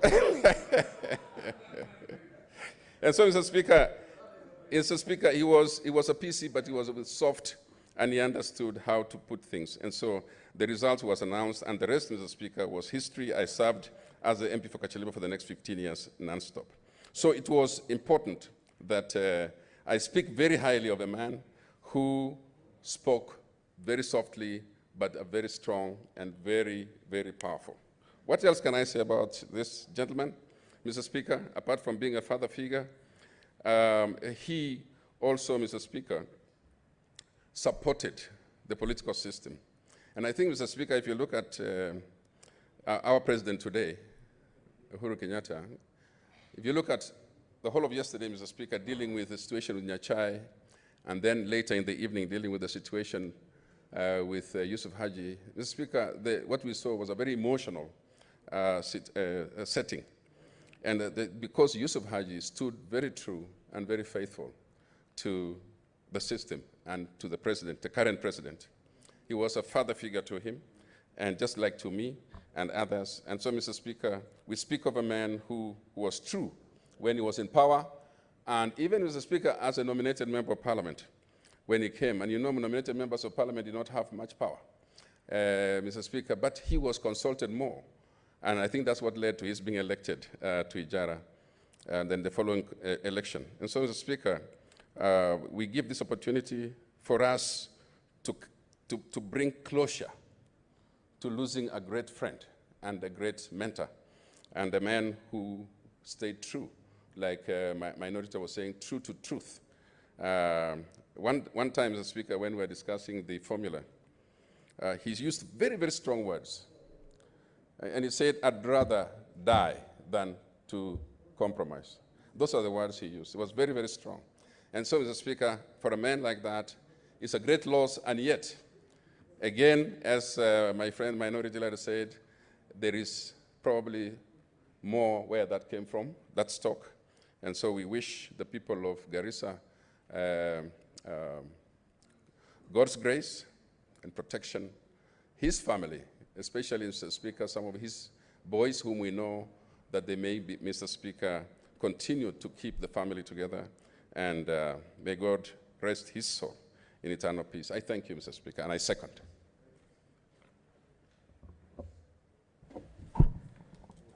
Honorable Senators, I now put the question, the question, which is that the Senate expresses its deep sadness at the death on 15th February 2021 of Honorable Mohammed Yusuf Haji, the Senator for Garissa County and Chairperson of the Standing Committee on National Security, Defense and Foreign Relations. Records its appreciation for his contribution to public service spanning over 6 decades, recognizing him high esteem in which he was held by colleagues from all parties, and the principled, dedicated, and considered manner he undertook his duties, and offers its profound sympathy and condolences to his family, friends, and the nation. Senator Haniri.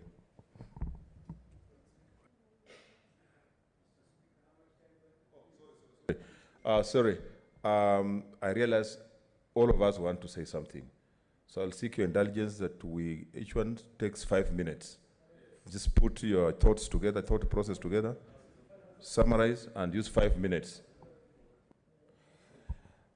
Mr. Speaker, I want to thank you for this opportunity, and just before I make my tribute, I want to thank Senator Orengo for moving this motion and the proposal that he made, and in a way of seconding it. Mr. Speaker, I think it's a high time that we amended our standing orders to provide for this, that when a colleague passes on, or a head of state, or a head of government, or a prime minister, and that level, we shouldn't be making our tributes riding on your communication. There should be a proper motion put before the House, adopted, so that the Hansard and the tributes can be sent to the families. Mr. Speaker, I think this should be taken seriously so that we amend our constitution, our standing orders to provide for that. Mr. Speaker, it is with a very heavy heart that I stand here this afternoon to pay my tributes to a great friend. Mr. Speaker, once again, death has robbed this country of a great leader, a leader who was forthright, honest to the core, a peacemaker, Mr. Speaker, a patriot. He was selfless, generous, and above all, Mr. Speaker, humble. I liked his humility. Mr. Speaker, I personally have known our departed colleague for the last 26 years. Many of you may not believe this, but I have known him for 26 years. Mr. Speaker, I knew PC Haji when I was running for my by-election in 1996. When James Orengo, the late Wamalwa Kijana, the late George Captain had waged a very tough war on me as the KANU candidate, Yusuf Haji, Musalia Mudavadi, Mudia Wori, and Andrew Ligale stood with me, and that is how I came to the house, this August House, Mr. Speaker. Mr. Speaker, at that time, KANU was synonymous with the provincial administration. So Yusuf Haji, as the PC, was my lead campaigner in my first election to Parliament as a member of Parliament for Hamisi. Mr. Speaker, he always regarded me as his son, and that is how he called me until he died, my son. Mr. Speaker, known to many, I had a close relationship to him because my own father died in the hands of Yusuf Haji. When my father was the member of parliament and Yusuf Haji was the PC, I think they had been invited to a function where Yusuf Haji was the chief guest, and my father was there as the area member of parliament. And when he was called to speak and invite the PC, my father collapsed and breathed his last. His last words were that, samahani soda niliyokunywa inanitatiza, and he collapsed. It is Yusuf Haji who went and picked him from that podium, put him in his Land Rover, the official PC's Land Rover, and drove him to Aga Khan Hospital in Kisumu, where he was pronounced dead on arrival. And Yusuf Haji always reminded me that your father died in my arms while I was rushing him to hospital. That is how closely I related with our good brother, father, and colleague, Yusuf Haji. I served with him in the National Assembly for a good 10 years, and in this chamber for 8 years. So he's been my colleague for the last 18 years. And Mr. Speaker, when I say that Yusuf Haji was the voice of reason, I think all of you will agree with me that the old man was indeed the voice of reason when it came to debate in this House. His death leaves the Senate poorer. His death leaves this country poorer. Mr. Speaker, on my own behalf,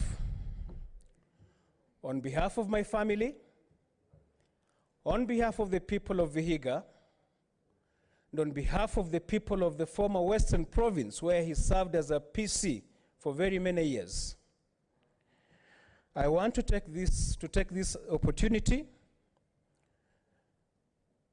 to wish his family well. It is our prayer that the God will give them strength and fortitude during this very trying moment. And it is our prayer that the same God will rest his soul in eternal peace. Fare thee well. We will miss you. We will miss your company. We will miss your contributions, and we will miss your guidance. Rest in peace. Thank you for managing your time well, Senator Murkomen.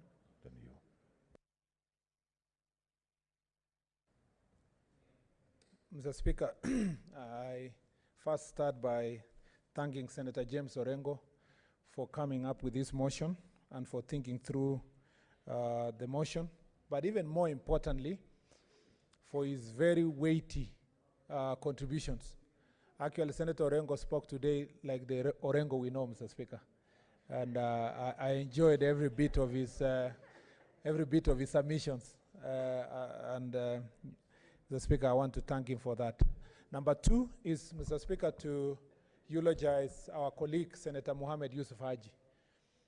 Senator Mohammed Yusuf Haji had a very illustrious career, Mr. Speaker.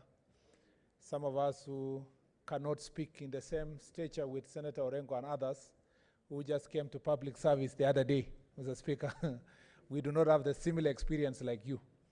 But you know, Senator Yusuf Haji was the PC of Rift Valley, and when the word PC was synonymous to Haji for us who grew up in the Rift Valley.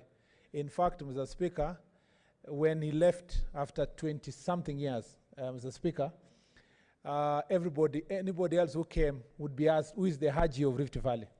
Because it became synonymous to provincial commissioner's position. And Mr. Speaker, I'd like to say here that, Mr. Speaker, I was so privileged and honored to, in my young years, to be able to interact and work with Senator Yusuf Haji from the time I came to this chamber in 2013. I found, Mr. Speaker, that despite the position and experience, Mr. Speaker, and the age, there was no one who was more respectful to authority, Mr. Speaker, than Senator Haji. Senator Haji, if he was a member of your committee and you are the chair, you knew for sure that you have a loyal member of your committee. Mr. Speaker, when I came into leadership as the deputy majority leader, Senator Haji gave me maximum support and gave us who are in leadership maximum support. Even later, Mr. Speaker, when I became a majority leader, Senator Haji became the person I used to go to ask for counsel, for advice. I remember one day we went with him to see the Deputy President over something that was in Garissa. And Mr. Speaker, the way he was approaching the office of the Deputy President was, I was even shocked myself because, Mr. Speaker, I thought I was even more casual than he was. He really respected authority. If something came from the President, Mr. Speaker, as it used to, most of the time, any communication I brought to this house that came from him, Senator Haji was a person who would not countermand. He would not even ask for me to get evidence whether the President wanted something to be done this way or the other. He was so loyal to authority, which was, Mr. Speaker, his strength, but at some point I even thought it was his weakness. Because, Mr. Speaker, Senator Haji, when, I give you an example. Senator Haji didn't want to serve as the chair of security. But the President had told me that there is no other person who will chair security. It must be Senator Haji. So I came here and I told Senator Haji, we are making you the chair of security committee. He told me, no, my son, I am now satisfied to serve. Let others serve. I have served long enough. Let me give an opportunity to other young people like yourself to serve. And I told him, the President, call the President and tell him you are unwilling to serve, you know. Then he told me, if it came from the President, that's it. I'm going to take this responsibility. And he took it with a lot of humility. And I want to thank Senator Sakaja, who was his vice chair, because they worked seamlessly, Mr. Speaker, and Senator Sakaja took the responsibilities on his behalf, like Senator Fatuma Dulo did in the last term. And Mr. Speaker, something else I learned from him is that he was able to stand firm, like Senator Orengo said. And maybe the only time I saw him stand very firm, which I was saying, Mr. Speaker, here, his loyalty was also a weakness because it was very difficult for him to go against the government position. But when it came to division of revenue, Mr. Speaker, Senator Haji was not only firm in what he believed it is for the people of the pastoralist community and the people of Garissa, but he sat here, Mr. Speaker. Even when he felt like he had some flu or something, he made sure that he sat here, even up to 10 o'clock, 9 o'clock at night, waiting for that opportunity to vote. And so I asked Senator Haji, we walked behind him and I asked Senator Haji, I don't understand, there's a paradox here. You are the chair of BBI. You are the, the guy of the President. But at the same time, there is a motion in this house that is supported by the executive and the majority side. Not yet. My time is not enough. Is it? Okay, Mr. Speaker, okay, let me minutes. finish. I didn't even see it. Mr. Speaker, I wish I saw the... So tell us what Haji told you. Thank you, 2 minutes, Mr. Speaker. I thought, Mr. Speaker, it was sabotage. Mr. Speaker, it was that paradox that I asked him. So you are standing this way, and you are the closest man to the executive, and we are suffering. And I think we were with Matsayo and others. We told him, why don't you go and intervene on our behalf? He told me, I'm not even picking anybody's call. I'm not taking anybody's directions. I am so firm and focused to vote for the people of Garissa. So, Speaker, maybe in my own confession, because Senator Haji was my friend, there were things Senator Haji was unhappy with in the BBI report. And I don't think he's the one who ordered everything in BBI. There must have been things, of course, that are compromised that came from other quarters. It was a bit of a letdown that the things we achieved as Team Kenya in these chambers, and Senator Haji participated, found themselves, Mr. Speaker, in the BBI report in terms of the per capita income application on division of revenue. And I think, Mr. Speaker, that's something we must ponder through, because if we believe that Senator Haji was a man of equity, we must also, as leaders, ensure that the things we do will make sure that they protect all communities equitably. I want to wish his family, I want to wish Nordin and his brother and the rest of the sisters and their extended family God's grace at this very difficult time. I know, Mr. Speaker, Senator Haji's history will be forever remembered in this country, and there are things I learned from Senator Haji that I wish that, Mr. Speaker, I'll be able to apply in my personal life. Thank you, Mr. Speaker. Senator Professor Kamar.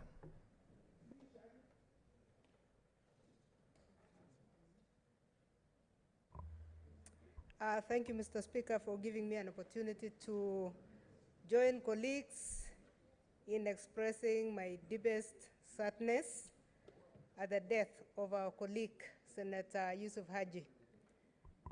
Mr. Speaker, I want this House to know that I have known Yusuf Haji maybe for the longest time. I have known Yusuf Haji since 1983. When I was a district soil conservation officer in Trans Nzoia, and he was posted to come at a time when we had had elections that created a lot of tension in Trans Nzoia. When Senator Yusuf Haji joined us in Trans Nzoia, he called a meeting of heads of department, and being a district soil conservation officer, I was in that meeting. And this young administrator was completely different. He told us we must work, we must serve. At the time, Mr. Speaker, there was this district development committee that was being used to develop the county, the districts. And he redirected us to development at the time that we thought we were going to discuss elections that had caused a lot of tension. The peacemaker in Yusuf Haji, you could see that early. Mr. Speaker, later in 1996, I got to know him more. When after the 1995 trip to Beijing conference, the women of Rift Valley asked me to join Rift Valley Maendeleo and to chair them. I wasn't sure I was going to be able to deal with being in the university and chairing women, because it was the concept of women leadership was not clear in my mind. So I went to Yusuf Haji's office. It was then the PC. And Mr. Speaker, he advised me from day one. One of the words that Senator Murkomen has used is what Yusuf Haji used directly to me. And he said, the first thing, you have come from the university, first things first. Respect for authority cannot be compromised in life. He said, you are coming from a very formal system, a system that has a different order. If you are coming to lead women,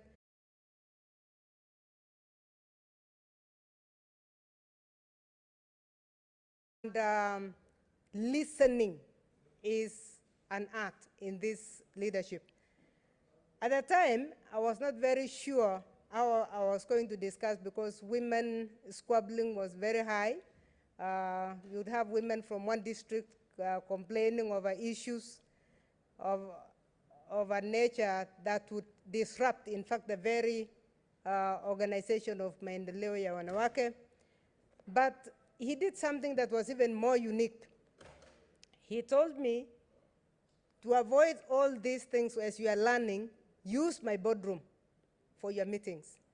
So a young lecturer trying to be a women's leader, leading women who are more experienced in the women's movement, I used this boardroom, and it made a lot of difference. What it did to me, Mr. Speaker, is that Yusuf Haji opened the doors of his office, that I would see him before the meeting and see him after the meeting. At the end of 3 years, I had known the women movement so much that by the time the East African community positions were coming in, every woman in Rift Valley was saying, let's send Professor Kamar to the East African community. That's how I went there. It's because of contributions of such people, contributions of women like Phoebe Asio, but it started with how I was mentored and trained by Yusuf Haji. From the time I met Yusuf Haji, I got into a habit of consulting him on many things. In fact, the most recent one, Mr. Speaker, in last year, I called him for advice in 2 occasions. But the one thing that really surprised me is that I called him from Eldoret and I said, I need advice. And he said, where are you? I said, I'm in Eldoret. He said, I'm in Garissa. And he said, when are you coming to Eldoret, to Nairobi? I said, I'll be in Nairobi tomorrow. He said, I'll come the day after, which was on a Monday. Your time is up. The button Now that you are the one who will be controlling the time. 1 minute. Mr. Speaker, I just want to wind up with that one, Mr. Speaker, that he said something that really touched me and it will always touch me forever. He said, "Where are you?" And I said, "I'm at home." He said, "Can I come and see you at home?" I said, "No, I'm coming to see you." That was amazing, because this is somebody who would go to any length. If you are in a problem or if you are in a situation that you needed him, he would even come to you. May the Lord rest his soul in eternal peace. I sympathize with the family, and on behalf of myself, my family, and the people of Wasingishu and Rift Valley, where he served for a very long time, I want to say Paul to the family. Thank you, Mr. Speaker. Senator Silva Kasanga.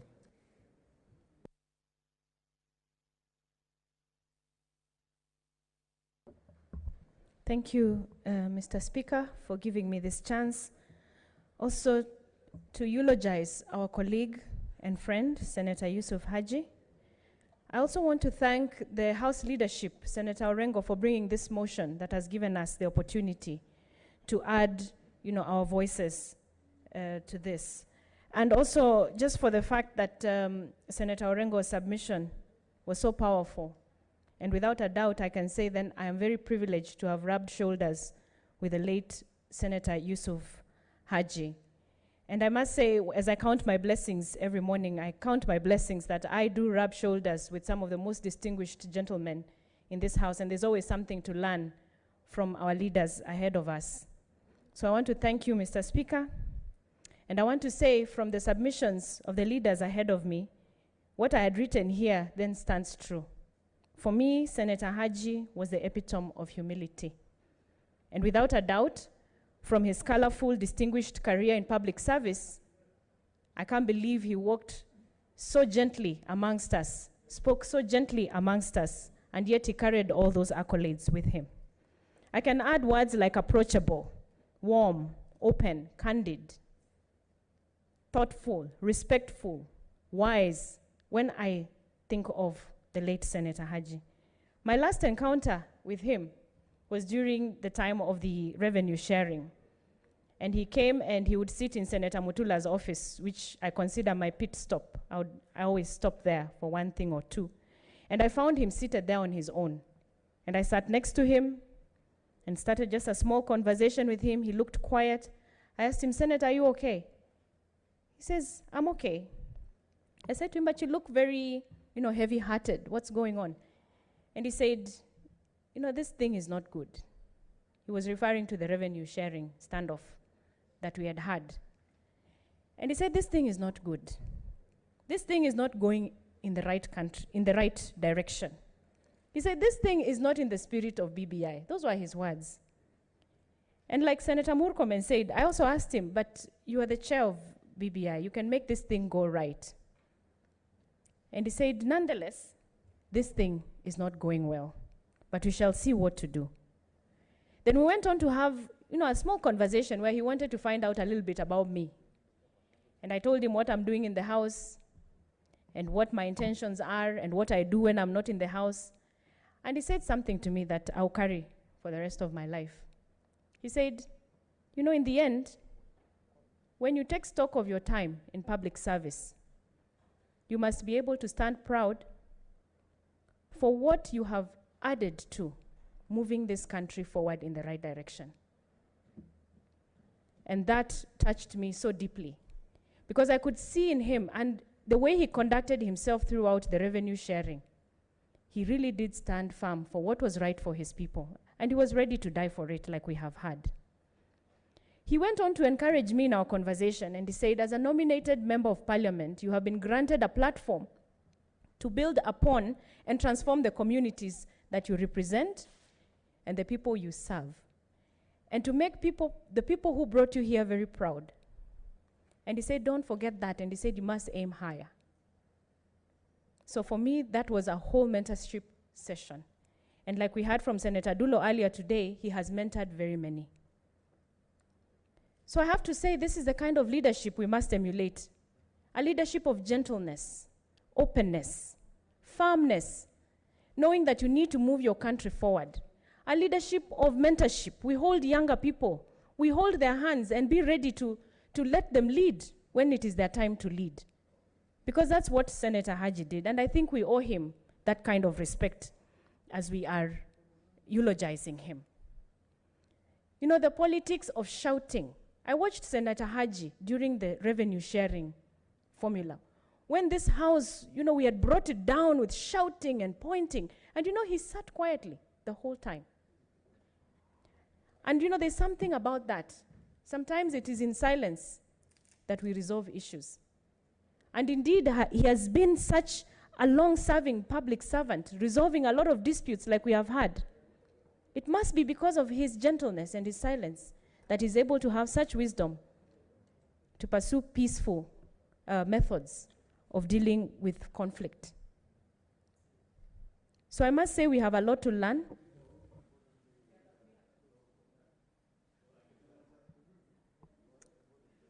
Thank you. Senator for Isiolo, Senator Dulo.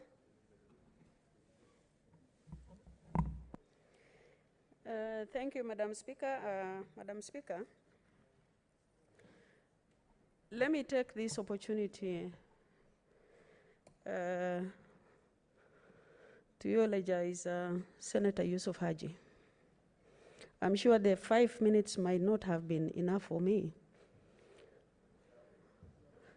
But let me say a few words about Senator Haji. Senator Yusuf Haji, I came to know him way back when I was married through my late husband. That was way back before I came to the Senate. And truly, Senator Yusuf Haji has kept friends from young and old for many years. He has respect for everybody. We have lost a leader who has respect for authority. Senator Yusuf Haji, I served under him as a vice chair in the last Senate. And in the last Senate, Security Committee had a lot of issues. It's not like now, where we used to have 10 questions on the floor of the House every day. But Senator Yusuf Haji said, since you are young and you are there, I don't have to be in that House to respond to those issues. You should do that. And really, that gave me a lot of profile as far as a young politician or a new politician in the House was. And that is how I became a senator for Isiolo, because of the profile that I've made in this House. Senator Yusuf Haji, clearly as a chair, he has a lot of respect for his members. I remember we used to travel with him, and the late Gigi Karaoke. And in that committee, we were with Senator Orengo, Wetangula, and so many other senators. But you will find every morning, because of his discipline, Senator Haji is on the table of breakfast by 7 a.m. And by the evening, he will make sure that he has bought all his members lunch. Dinner. We used to travel so many countries. I remember one time we traveled to Malaysia, then from there we went to Indonesia. They used to crack old men jokes, him and Gigi Karaoke, about elderly women and elderly men.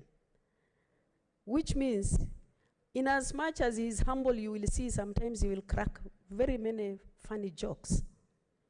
And he's a company that you can easily enjoy. Senator Haji has really mentored myself and so many others. And if you can see what happened yesterday, and even before then, actually when he fell sick, he told me he fell in the bathroom. And when he fell in the bathroom, he actually had his bones cracking. And the only person in the house was the wife. When she came running, he told her, don't come near me because you're also going to fall. He told the wife, go and get security so that they can lift me up. So that is how Senator Yusuf Haji is responsible. Even when he was sick in Aga Khan, because of COVID, he never allowed anybody to come and visit him because he says you must take care of yourselves. Madam Speaker, I would request if I can be added 2 minutes, please, if you don't mind.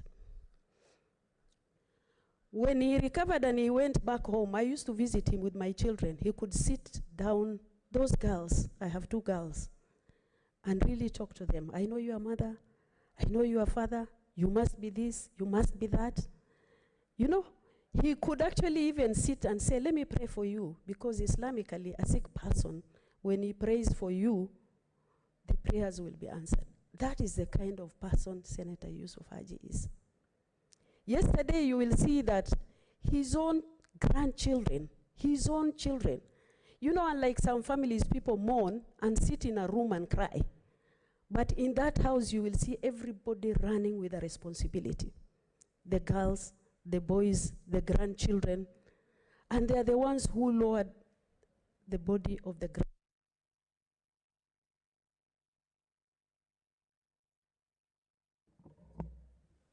Okay, give another 2. Just 2 minutes. So, Madam Speaker, Senator Haji is a great man. He's somebody that we will never forget. And he's somebody this country will never get. Because one of the attributes as far as government is concerned, he has never gone against the government. I remember he used to call me in my language, Intalguda. Intalguda means msichana mkubwa. Yeah? Clearly meaning that he was respecting the authority. I remember he discussed in confidence about BBI with me before he was taken ill to Turkey. But I'm not going to say it here. I have shared it with the relevant authority. We must, as a country, do something in remembrance, in honor of Senator Yusuf Haji. Finally, I know a lot is going to happen as far as North is concerned, and Northeastern is concerned, but I hope, because Senator Haji stood for almost everybody, especially for Northern Kenya, he had a lot of respect for everybody. Even during formula revenue sharing debate, even when he was sick, he will call me and ask me, Fatuma, if you tell me come, I'll come. And he was sick. Yeah? He is that kind of a person. But let me not take a lot of time. I've lost a friend, a father, a mentor. And as Islam or Muslims say, let Almighty God grant him Jannatul Firdaus. I thank you. Thank you, Senator. Senator for Nairobi, Senator Sakaja Johnson. Thank you, Madam Speaker. Madam Speaker, unlike many who've spoken, for the longest time, I only read about Senator Haji as we were growing up, as a PC. And I was fortunate to then meet him later in 2011 and then 2012 when I was his party chair. Madam Speaker, it was interesting because at that time he was 72 and I was 27. And it was just the numbers that were inverted. And him together with Senator Gigi Kariuki made a habit of having lunch with me once a month because they were guiding me. You can imagine chairing a party of people older than your father and your parents. It was very tough. But he really encouraged and mentored me during those times. I remember many people had said these young, inexperienced guys will make us lose, but he encouraged me. I remember after, in 2014 August, and that was after the election, after we'd come to Parliament, I was in the National Assembly, and he was in the Senate, him together with Senator Musila, who were very close friends. In Washington, D.C., they called me and said, come, let's take a walk. And we took a walk and they sat me down at a restaurant. I remember we were having tea, and he was having olive oil with his bread. And he said, the first thing we'll tell you is do this frequently. It is good for your body, the olive oil. And they told me between the two of them, they've served Kenya for 100 years. I said, what do you mean? They said, yes, 100 years. Senator Musila, 50, Senator Haji, 50. And he said, I have been his boss. The time Haji was Musila's boss. And then Musila has been his boss after. When he was minister, he was the assistant minister. And told me these things change. Sasa we kijana, in quotes, let me tell your fellow young men in parliament to stop going fast. There is no speed. It is not a race, it is not a sprint, it's a marathon. Hold your horses. I got a lot of advice in the subsequent years from him, and also with the late Gigi, who I also thank so much for that mentorship. Later we met here in the Senate, and as Senator Murkomen said, Senator Haji had refused to chair the Committee of Security.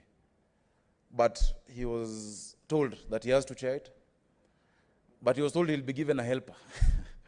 And that is why I was the only person who's the chair of a committee and a vice chair. He was told, don't worry, kuna kijana mdogo, in quotes, sorry I'm using Kiswahili, who will do the running around for you. And you remember when Senator Haji was busy with BBI, I literally had to run 2 committees for close to 2 years. Madam Speaker, Senator Haji was trusting. He allowed me the leeway. He encouraged me. If even the times when I was chairing and he would come, yet as a chair, he would tell me later, you know, change that. But in private, he would never admonish me in public. And I've learned a lot from him. He was very humble. He was very stylish with his Ray-Bans, goggles, and his white trousers.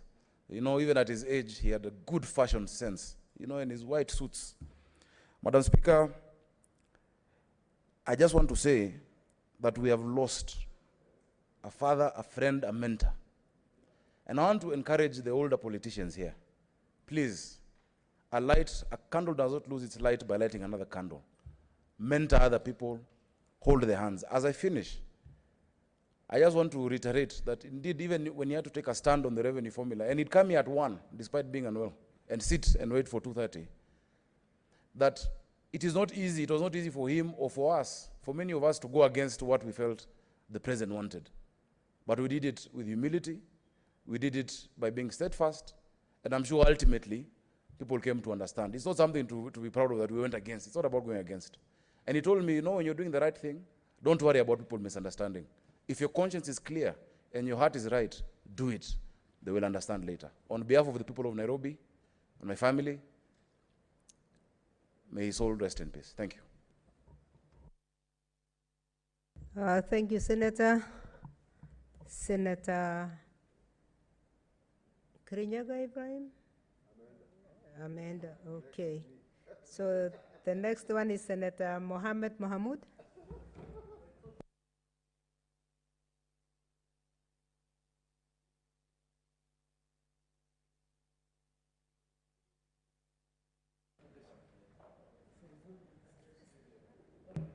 Thank you, Madam Speaker. Let me thank the leadership for bringing up this important motion to pay condolences to our fallen brother, the late Muhammad Yusuf Haji. Madam Speaker, the late senator was an elder brother, a friend, and a colleague. Madam Speaker, as a person from the region of Northern Province, the late Yusuf Haji was a beacon of hope, and in fact, he lit a candle in that region by the sort of work that he had done for this government. Madam Speaker, the late Yusuf Haji worked in difficult circumstances. His first job was a DO in Northeastern Province, in my home county, under the Shifter War. Difficult as it was, he left a lot of good memories with the people of that region. Madam Speaker, he rose through the ranks to become a PC, and of course later a member of parliament and also a minister. And those of us who worked in the civil service, he served as a role model for us. So Speaker, the like of Senator Yusuf Haji is what made us in that region be part of this government. The trust that the government of Kenya had in him, the loyalty with which he served this country, the sort of mistrust that was between the government and that region at the beginning, is people like Yusuf Haji and General Mahmoud and the rest who may actually be included in government during President Moi's time. We will forever remember him. Madam Speaker, Senator Haji was a lovely person. He was very modest, as people say, but he was also very tough in his actions. We related very well with him. I personally, in the 10th, 11th, and also the 12th Parliament, he was our chair of the PG from Northern Province, and he gave us a lot of guidance in terms of issues of the community, peace making, both locally and also internationally in our neighbors in Somalia. The role he took actually is unprecedented. Madam Speaker, Senator Yusuf Haji lastly served as a BBI chairman, and I would like, as I said yesterday, that the BBI was supposed to bring people Kenyans together, and I will ask the Kenyans to come together and emulate the character of Senator Haji, his character of bringing Kenyans together, and BBI should not divide us. I don't see the reason why Kenyans are quarreling a lot about BBI. It's the constitutional amendment, which has no serious consequences of the country, no serious consequences of the people.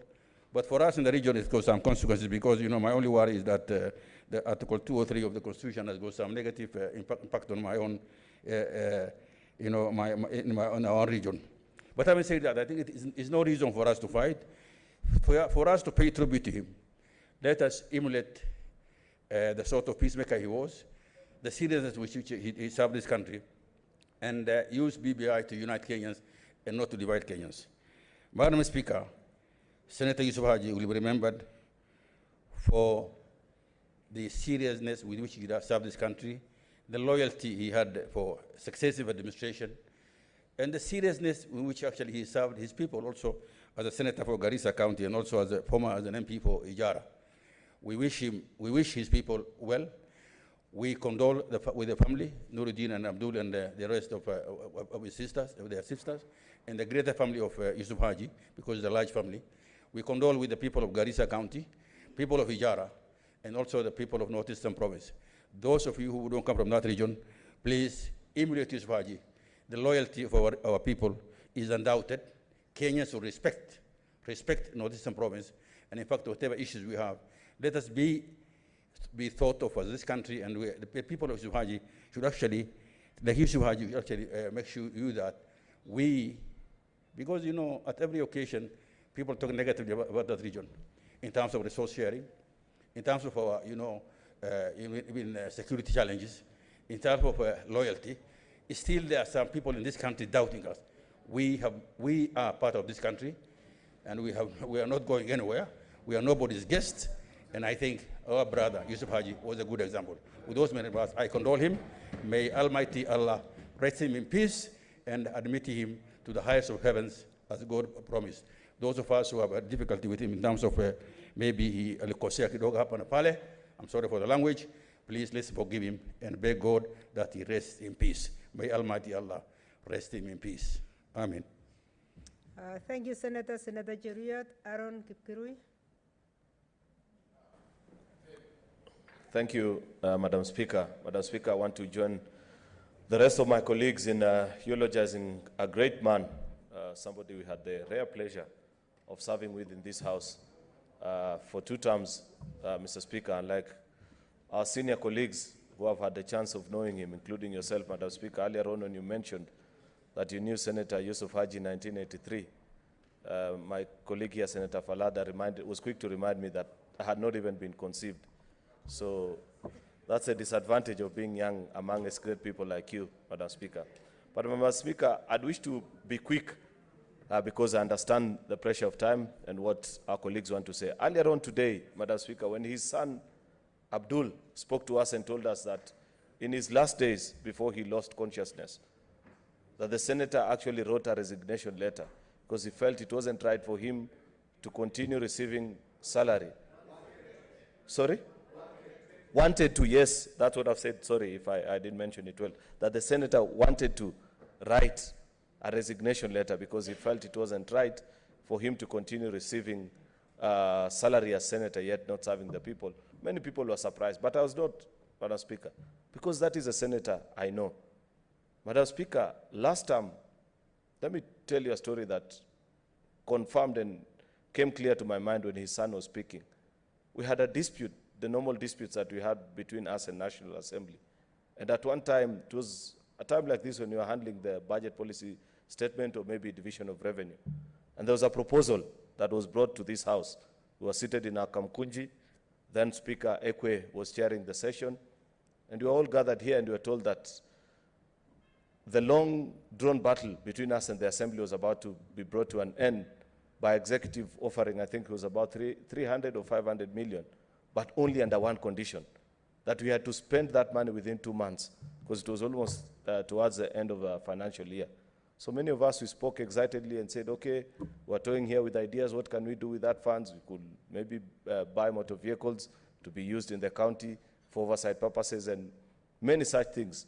But when it got to Senator Yusuf Haji's chance to speak, Madam Speaker, with his authoritative voice, he told us to our faces that banish that thought.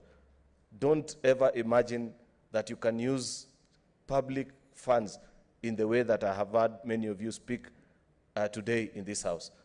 And he was so furious, Madam Speaker, to the point that he said, if you dare take this money, I will go to the public and I'll issue a press conference against you. And you know that I am known everywhere in this country. Let us see who will elect you back into this house if you dare take that money. That was the end of that story. We never picked that money. We ended that Kamkunji and agreed that if the executive wanted to sort that issue of oversight fund, then we better be provided with a proper legal framework on how to use those funds. That is Yusuf Haji, the man, Mr. Speaker. And so for many of us that are young and starting off our career at this time, such privileges that God extends to us to be seated in such a room with men who have served this country with distinction, then it affords us the opportunity to learn and look at the lives that they've led. At times such as this, when you're reflecting and hearing testimonies and tributes from people who have known them throughout the decades and know that indeed it is possible to serve your country with distinction and stand firm even amidst all the difficulties that you may face. So on behalf of the people of Kericho, Madam Speaker, where he served as our PC, being part of the Greater Rift Valley those many years. Many times you go to functions, Madam Speaker, and I say this not because he's no longer here, but I have said this to him many times, that when you meet elderly people who served with him either as chiefs or as DOs, they'll always, on their parting shot, one of the things they'll tell you is that please pass regards to Bwana PC, because to the best of their knowledge, they never knew any other PC. The PC was Yusuf Haji, and Yusuf Haji was a PC to them.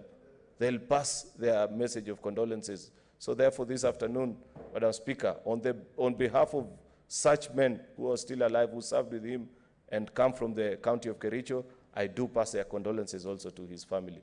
May God rest his soul in eternal peace. May it be a great lesson to us, especially the young leaders that are starting out their lives in public life. Serve with distinction like Mzee Haji did. Thank you, Madam Speaker. Thank you, Senator. Senator Masitsa Naomi Shionga. Thank you, Madam Speaker, for giving me this opportunity to eulogize our Senator Yusuf Haji. Madam Speaker, let me start by saying that it is with great sadness and a numerous sense of shock that I learned the death of Senator Haji yesterday. Indeed, it is true that the hour of death cannot be forecast, and we imagine it to be in a distant future. Madam Speaker, when I stand here, to me yesterday was a dark day, and it gave me a lot to think about our senator, whom I had known for the last 3 years, but I had heard of him since I was a child over the radio and other channels of media. Madam Speaker, in Senator Haji, as others have said, in him you would see a father figure. In Senator Haji, you would see an advisor. In Senator Haji, you would see a peacemaker, a mender, and an all-round man. When I look at, or when I went to his house today, it reminded me of the last moment that we shared with him when we were walking to this Senate. and we shared light moments. And his phone, I can say it rang. And when it rang, I asked him, where have you gotten this new model phone? And he told me that if you live and age well, you'll be loved by your generation. And the answer is simply, he told me that I was bought this phone by my grandchildren. What a wonderful answer that he gave me. And to the rest of us that have remained behind, Senator Haji was the chair of BBI, and he has not lived to see the fruits of BBI. But indeed, to us who are here and who will get an opportunity to debate on the same, please let us not shame Senator Haji, but actually live to his promise, because he meant a lot, especially in legal matters, security, and finance. He meant a lot to us. So I just want to say that my condolences to the family of Senator Haji, and let us live to pray for his soul so that God continue blessing his soul until we meet again.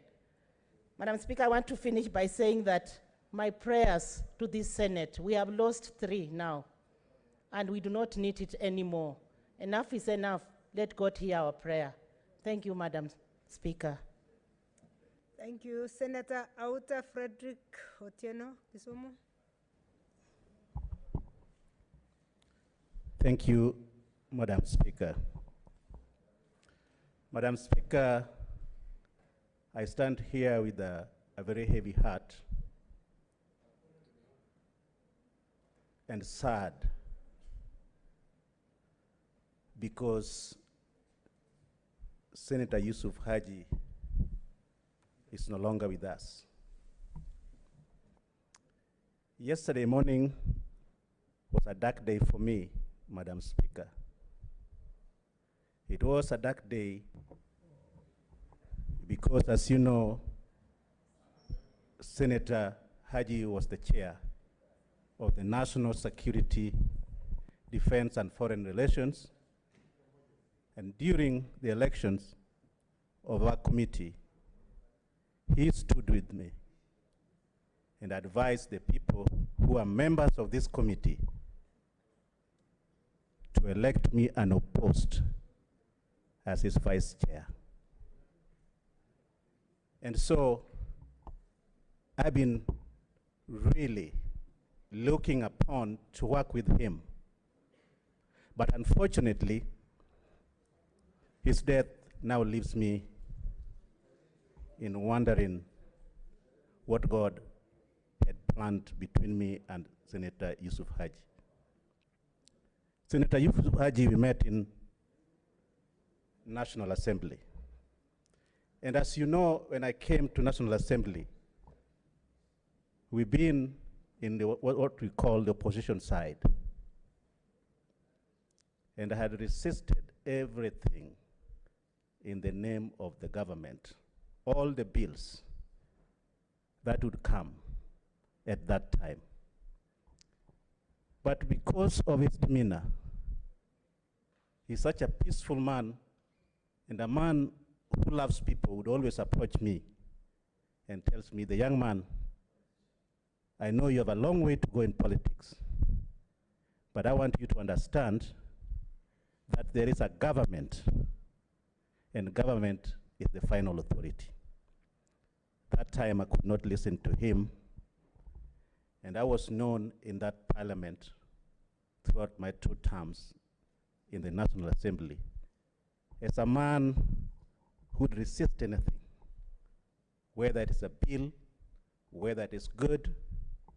And therefore, that brought me to wonder when God brought us together in this house, for a man who has known my track record and somebody who might not be able to respect the authority, and especially the government, to decide to be his vice chair and advise the entire committee members to vote for me unopposed.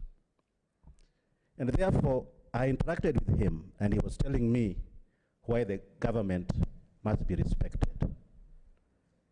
And he told me a lot of stories throughout his life when he served as a public servant diligently throughout his life, that he has always respected the government. And I told him my story, that when I came to politics, I thought it was going to be a bed of roses. But what I met in Parliament was like being in the somewhere in the dungeons of devils in a house. And therefore, it's a man who is my mentor. He wanted me to reform and be able to learn that I can work with the government, despite all what I've gone through. And therefore, you'd advised me as his vice chair, because when we started working with him, he started ailing a little bit. So most of the time he was not chairing, I was chairing. But I remember, because I could see my time there, will add me 1 minute. I remember one day when we had a problem here in the House, when 3 of our senators were arrested, and he was away. Then he told me, remember, I told you the government, the system is always supreme. And therefore, as you chair that meeting, you must chair it in camera. And don't even tell any story. Just share it in camera, and the rest will be able to work out with the cabinet secretary. And I had a lot of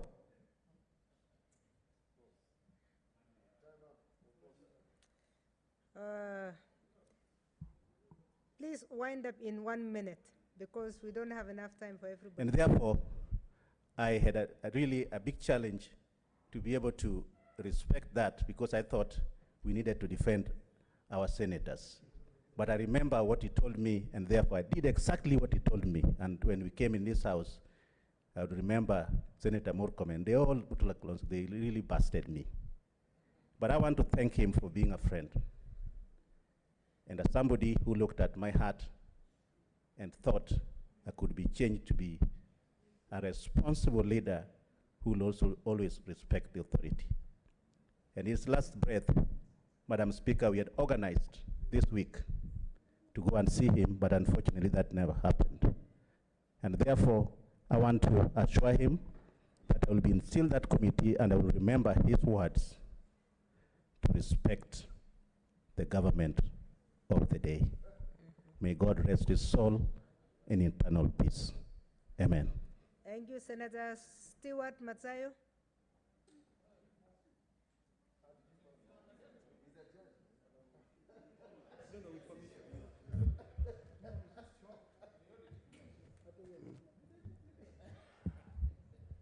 Asante, shukran Bi Speaker. Bi Speaker, kwanza nataka kujiunga pamoja na ndugu zangu maseneta wenzangu waliotangulia kutoa rambirambi zao, na vile vile kutoa pole yangu kwa familia ya mzee Haji.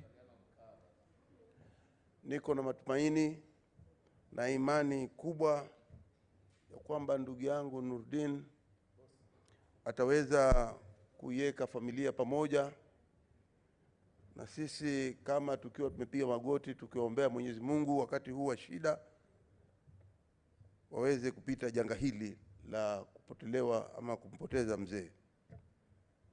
Kule nyumbani tunasema mti mkubwa ukianguka vifaranga vya ndege babaika, havijui vitakwenda namna gani. Lakini na imani ya kwamba familia ya mzee itakuwa pamoja wakati huu mgumu, katika sasa hata siku zijazo. Mimi pia na familia yangu nataka kutoa rambirambi zangu kwa familia ya mzee Haji. Mzee Haji kwangu mimi alikuwa kama babangu. Mzee Haji kwangu mimi alikuwa kama rafiki wa karibu sana. Mzee Haji alikuwa mwandani wangu. Yako mambo mengi sana ambayo tuliongea kama mwandani wangu, ambayo yalinipatia faida sana vile ambavyo nimejiendesha mimi mwenyewe katika bunge hili la Senate katika mihula hii miwili. Nakumbuka mzee Haji alikuwa mtu wa msimamo kabisa, hususan katika upande wa ugavi wa fedha wa pesa zile tunazopigania hapa ndani ya Senate ili ziende katika serikali zetu za ugatuzi. Mzee Haji aliniambia ya kwamba, mwanangu, nataka nikuambie ya kwamba hivi ni vita, na ikiwa kuna tashwishi zozote, wewe usiwache sababu iliyokuleta hapa ni kwa sababu ya watu wa Kilifi. Kufa nao, kuwa na msimamo nao, na usibanduke hata kidogo. Kwa hiyo jawabu kama hilo liliweza kunipatia nguvu sana. Na ijapokuwa tulionekana kama ambao sisi tunakosa kueleweka, lakini ilikuwa ni kwa sababu ya kuchukua msimamo. Na hususan tukiangalia zaidi, ikiwa mzee Haji anaweza kuchukua msimamo kama ule, itakuwaje sisi wengine kama vifaranga tusiweze kuchukua msimamo? Kwa hiyo Bi Speaker, nataka nimshukuru sana babangu Haji kwa sababu alichukua msimamo. Kwa ndugu zangu wa Ijara na wa Garissa, pamoja na wale watu wote ambao mimi nawakilisha katika bunge la Senate, hususan watu wa Kilifi County, nasema tuwe pole sote, na tunaweza kumwombea mzee Haji, japokuwa roho zetu ni nzito sana kwa wakati huu, na kusema tu ya kwamba sisi tulimpenda sana mzee Haji, lakini Mwenyezi Mungu alimpenda zaidi. Sisi bora tu ni kupiga magoti na kuweza kumwombea mzee Haji, familia pamoja, na sote tunajua kwamba hii ndio njia ambayo kila mtu anaenda.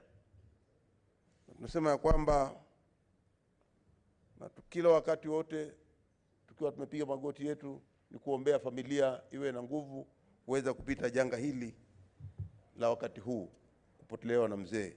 Naomba Mwenyezi Mungu aiweke roho ya mzee Haji mahali pema penye wema peponi. Thank you. Senator Olekina Ledama.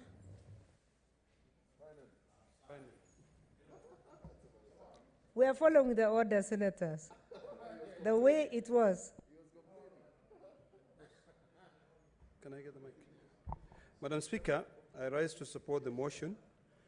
The Senate expresses its deep regret and sadness at the untimely death of Senator Mohammed Yusuf Haji of Garissa County. Madam Speaker, the people of Narok County, whom I represent here, recognize him as a person who defended their rights, as a pastoralist, and offers their sympathy and condolences to his family, friends, and the people of Garissa County. Madam Speaker,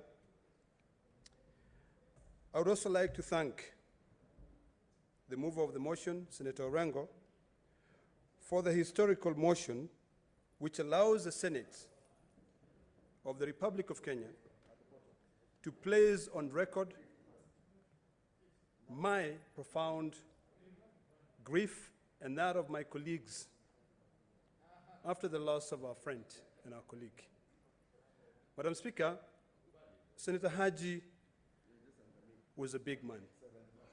In fact, when I was listening to the message of condolences from my colleagues, I remembered an incident that happened way back in 1988 when his car broke down on the road and he sought to get a lift from an electrician.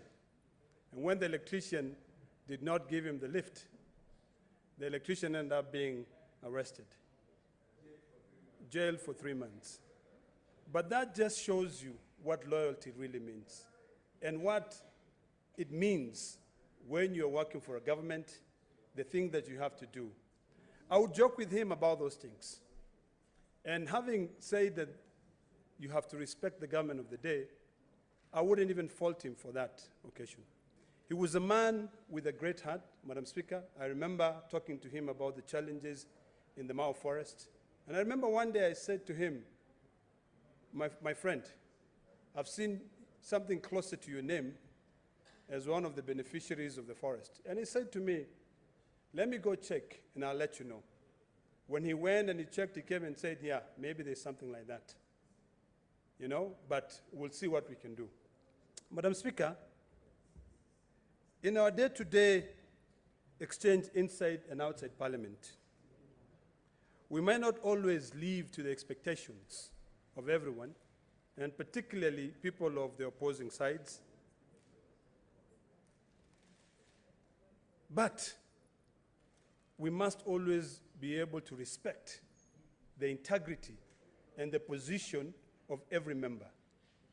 In fact, Madam Speaker, I can say that during the time when we were debating the revenue share, these sentiments that we are all expressing here characterize the kind of leader that the deceased was.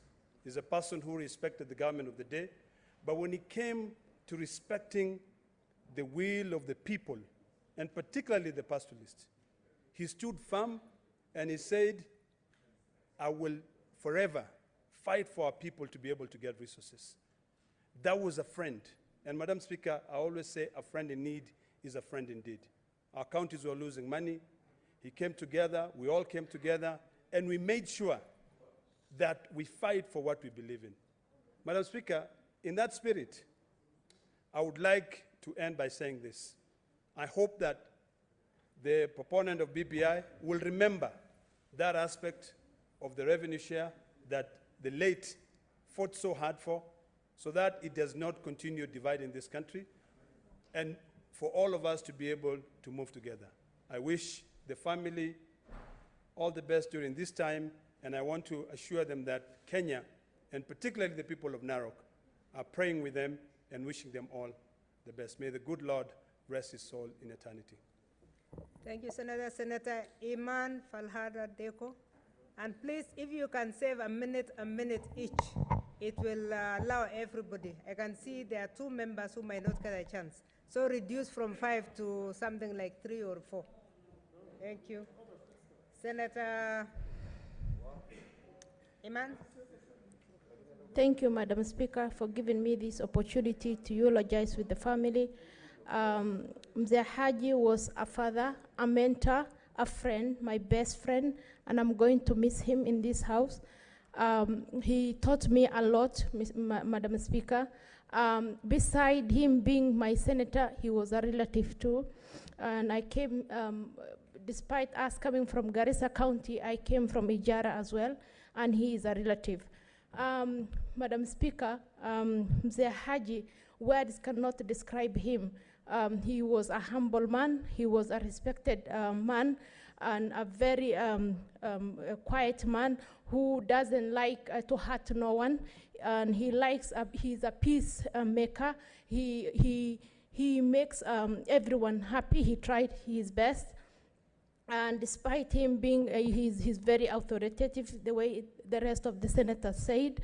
And I remember, Madam Speaker, during the revenue sharing, the nominated senators had a showcase letter. And I remember he sent my sister, Senator Halake, to go and pick me from the extension when the COVID restriction was there. And then when I saw her coming for me, and she said, Mzee was looking for you, and I was like, no way, because I've got a showcase letter, which, I don't know what to do. But he gave me that authority to vote for the people of Garissa, and he told me what his stand will be, and I should follow that, which I did, despite the intimidations and, whatever, because he said, whoever does anything to you did anything to me as well. Madam Speaker, I thank you so much. Thank you. Thank you, Senator. Senator Langat Christopher Andrew. Thank you, Madam Speaker, for also Save giving a me. minute also. I doubt that one. Thank you for giving me this opportunity to eulogize this very particular great man. I want to begin by saying that Senator Yusuf Haji was a selfless man. He loved everybody, and you're a witness, Madam Speaker, that when he was a member of Education Committee, all the time we nominated him to travel outside the country, he would give his chance to somebody else. He was such a good man, and I want to say that we learned some good things about him. One also is that he was a great time manager. More often than not, we found him seated in the meeting waiting for us, and we would always encourage us that you are still young and you're wasting time. So we learned a lot on matters, time management, from him. Another thing that I learned from Senator Yusuf Haji was the fact that he loved so much physical exercises. I remember when we were in Mombasa one time on a conference, that every morning you would find him working, and he would tell us that it was his routine to walk 10 kilometers every morning. He was a great man, and I want to say that I want to concur and support what the president did in Kisii by renaming Gusii Stadium Simon Nyachae Stadium. And I would like also to say that by extension, we also would like to, as the Senate, to encourage the executive, even ourselves, that we would come up with something so important and name after him so that we may remember him for a long time. So the Karisa people, the people from the Northeastern, I would like to urge you, and even us in Rift Valley. Remember, he is the longest serving VC in Rift Valley, who served diligently and gave most of us an opportunity to realize peace in the Great Rift. If the assembly of Nakuru County would also come up with something, even a very good street, and named after him, our children in future would ask who was this man, and we shall be able to narrate to them that there lived a great man by the name Yusuf Haji, that his achievement actually are so great that needs to be remembered for a long time. Lastly, Madam Speaker, remember, one time as Jubilee senators, we went to State House to request for oversight funding, and he was the man whom we had nominated to represent us. Though we might not benefit because of the time, I would like to request the executive to honor that oversight funding on behalf of this man who was requesting on our behalf. May his soul rest in great peace, and may his soul live forever in the hands of Almighty God. Thank you, Madam Speaker. Thank you, Senator. Senator Mbogo, George Ochila Yako, please save 2 minutes for us.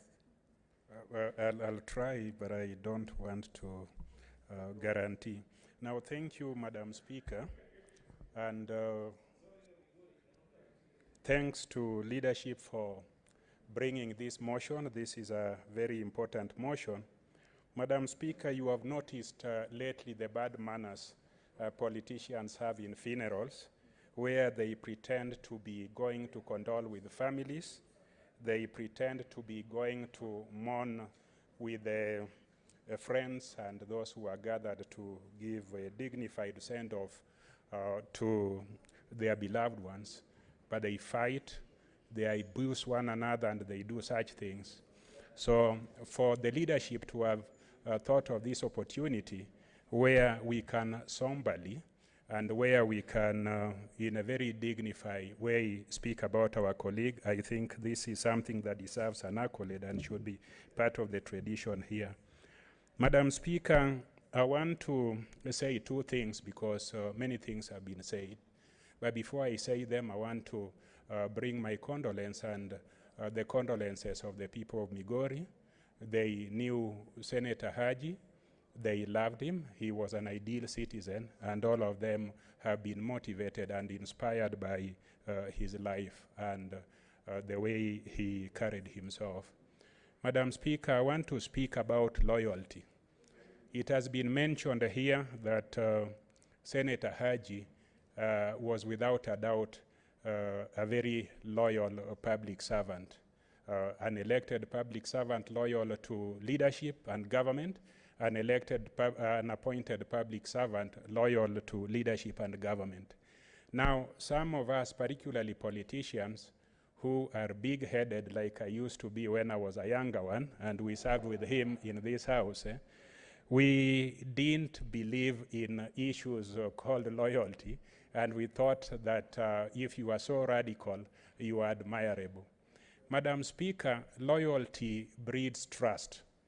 If you are loyal to leadership, leadership gets to trust you, and when you are trusted by leadership and you are a forthright and straight person like Yusuf Haji the late, you can influence leadership. You can influence leadership positively, and you can actually be a catalyst for change. So let us all know that loyalty is not a negative thing, and loyalty will earn you trust to the people who put you in positions. And if you are a straight and forthright person, you will use that opportunity to positively influence those people. And I want to say that Yusuf Haji exhibited leadership to the regime of Kenyatta, to the regime of the late Moi, to the regime of the current Kenyatta, and he also was quite loyal to his people, and that is something that is worth admiring. I also want to say that this country has been a divided country, particularly along religious and cultural lines.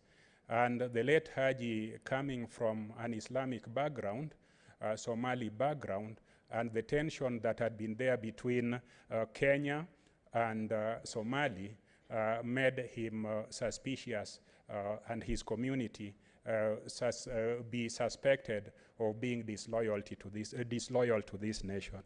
Madam Speaker, in 2009, I sat somewhere and I was watching the funeral of the late Michael Jackson, and I remember the eulogy of Michael Jackson that was given by Reverend Al Sharpton. Al Sharpton said that Michael Jackson was the first person to have introduced black culture, to have introduced black talent to the international stage. I believe the service of Yusuf Haji has brought trust and unity to this religiously diverse country. And I believe that to the Muslim brothers and sisters who we have here, if you can serve so well as Yusuf Haji served, and to the Christians, if you can do similarly, all of us will minimize the suspicion we have among ourselves. I want to rest my condolence and say and ask God that may his soul rest in eternal peace. Thank you, Senator Ali Abdullahi Ibrahim. Please save us a minute. At long last. Thank you, Madam Chair. I have a long story, so I have to tell me too.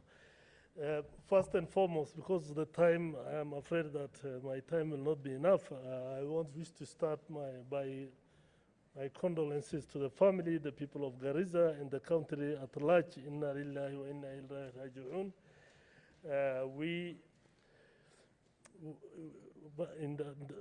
Yusuf Haji was a gentle, humble, and a very good man at that, if I may say that.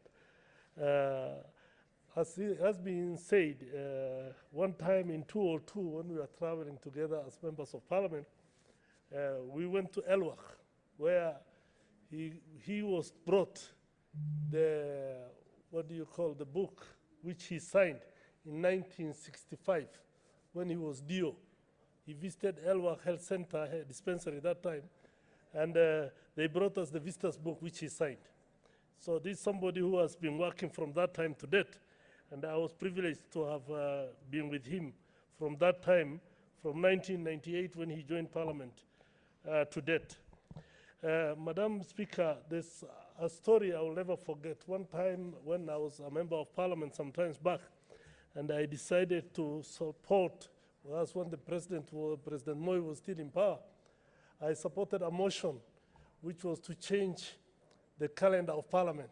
And that was supposed to be a constitutional change just after the formation of the PAC, that we wanted to change the calendar of parliament so that PAC decides when parliament convenes and not when not to convene, instead of the way it was the executive. And when I just came from outside somewhere that morning, and when I came and I saw a motion by Honorable Olo Aringo, which was asking that we support that, the calendar, and I supported it. And I was summoned to State House. And we went with him, Madam Speaker. When we went to State House and met the late Mzee Moi, the Mzee Moi just asked me, are you the one, do you think you are the one who says that I cannot take care of this country? And I was really afraid. I told him, Mzee, you have been there for 24 years. Then the Mzee laughed. Then he said he wanted to talk to somebody. It was Sari Kosgei. Then he did, you know, he called, I don't know, 4 numbers without SIM. Then I told him, Mzee, umepiga inne.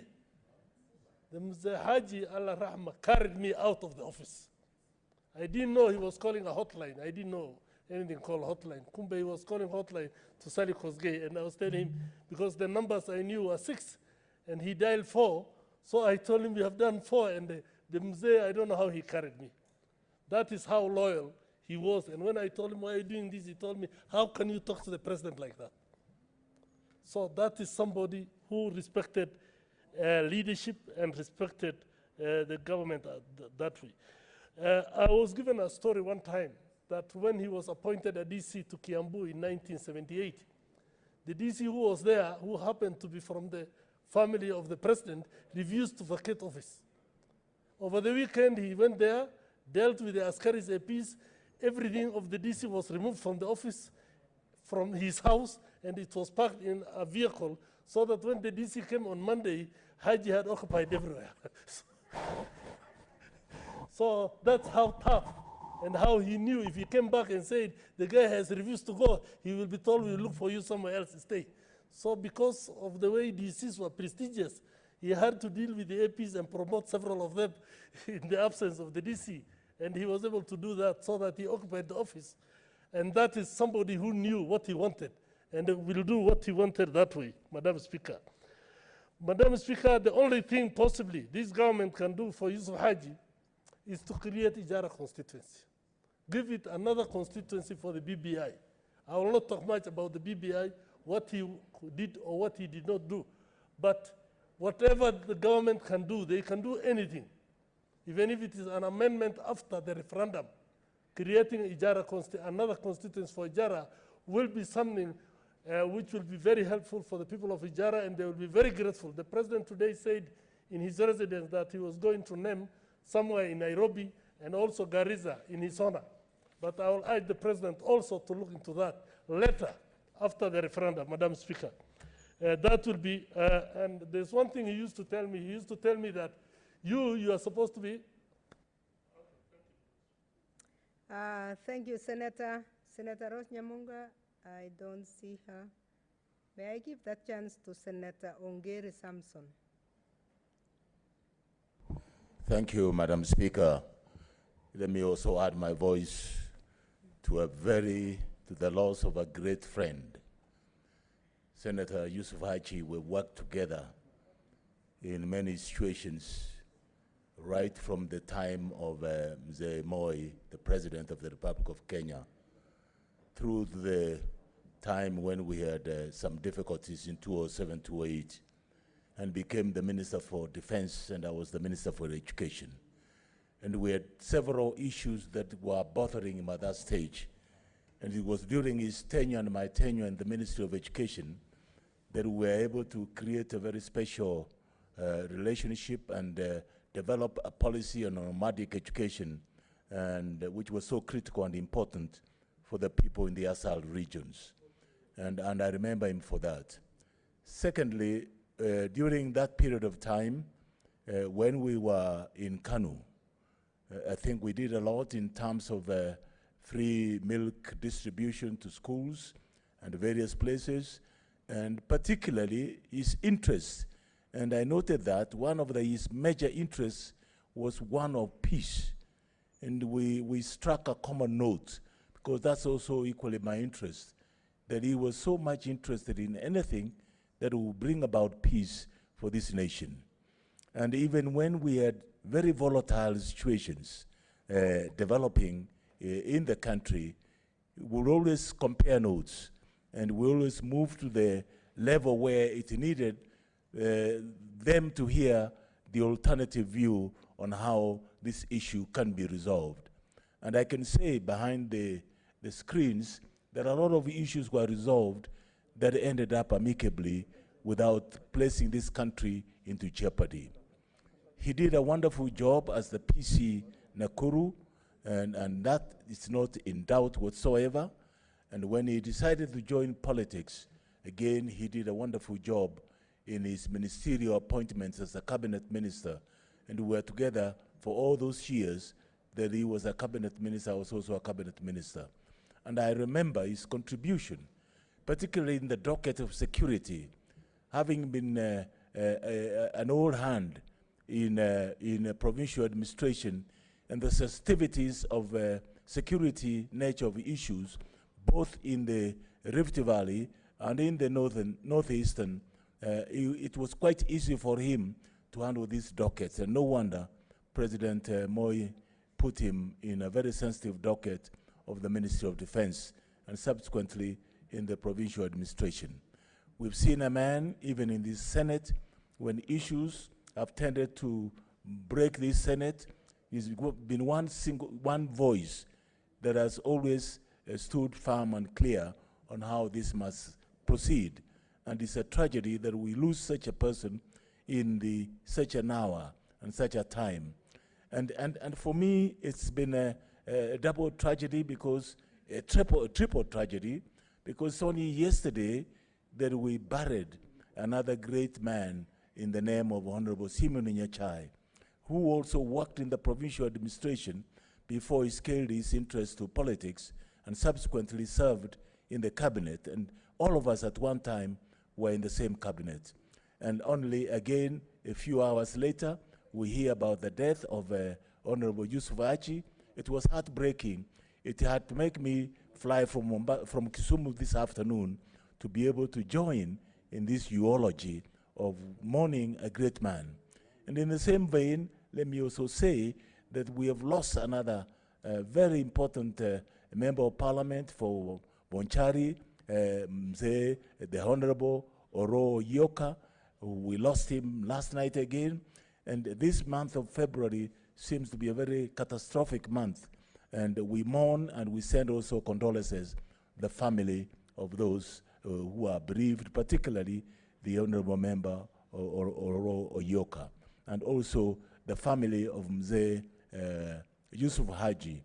And I know him as a very straightforward player, and nothing will come in between him and the truth. So let him rest in peace. I thank you, Madam Speaker, or Mr. Speaker now. Madam Speaker. Senator Haji Faria Ali. Thank you, Madam Speaker, for giving me this opportunity. I wish to also condole with the family and send my condolences to them. I know that no amount of condolences or words can take care of their pain. We know they are in a very, painful period, and I wish that Almighty God will ease their pain. Madam Speaker, Senator Yusuf Haji, as we used to popularly call him Baba, because of the fatherly figure that he provided for everyone, in whichever political side you belong, you always knew that you could count on him, Madam Speaker. Madam Speaker, I think the shoes of Senator Yusuf Haji are too big for any of us to fit in.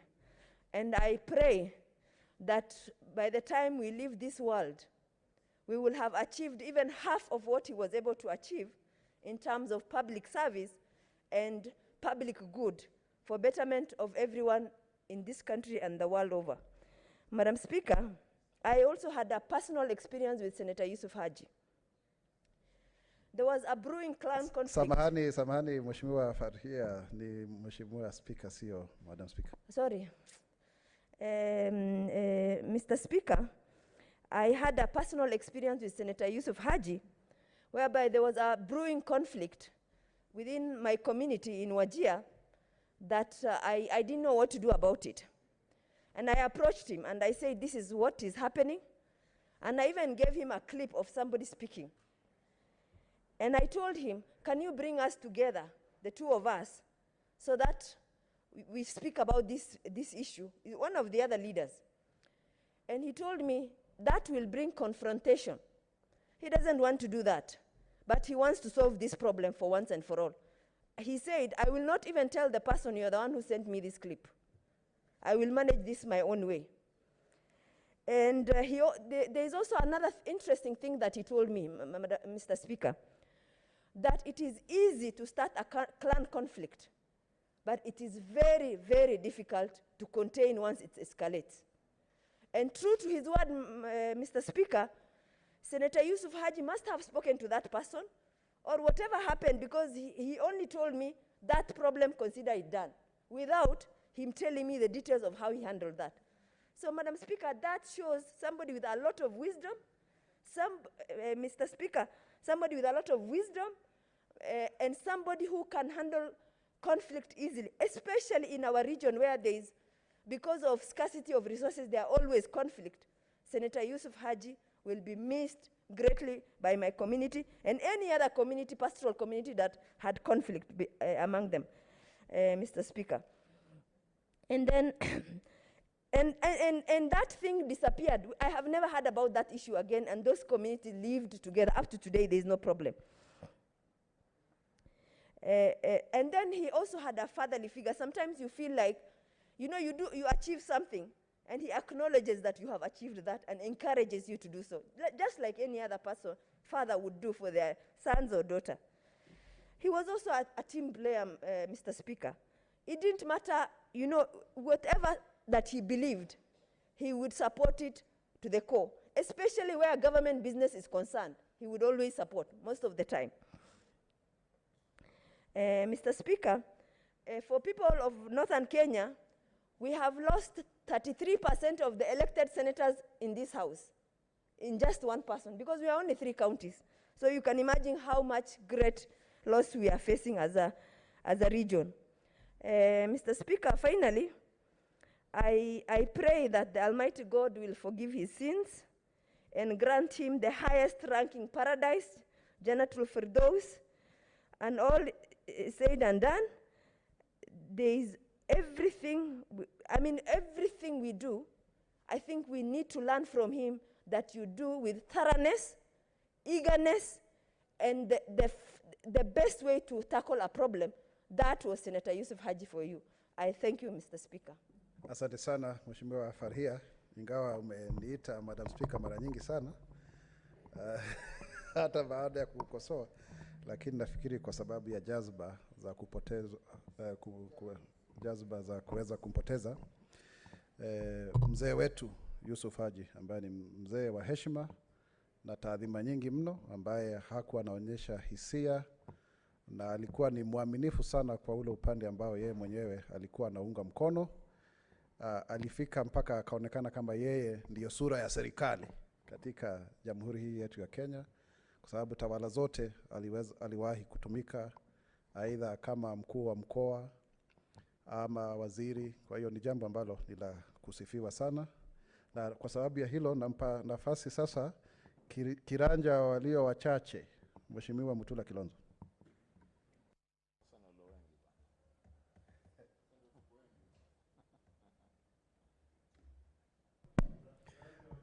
Kiranja walio wengi ni ambao kuni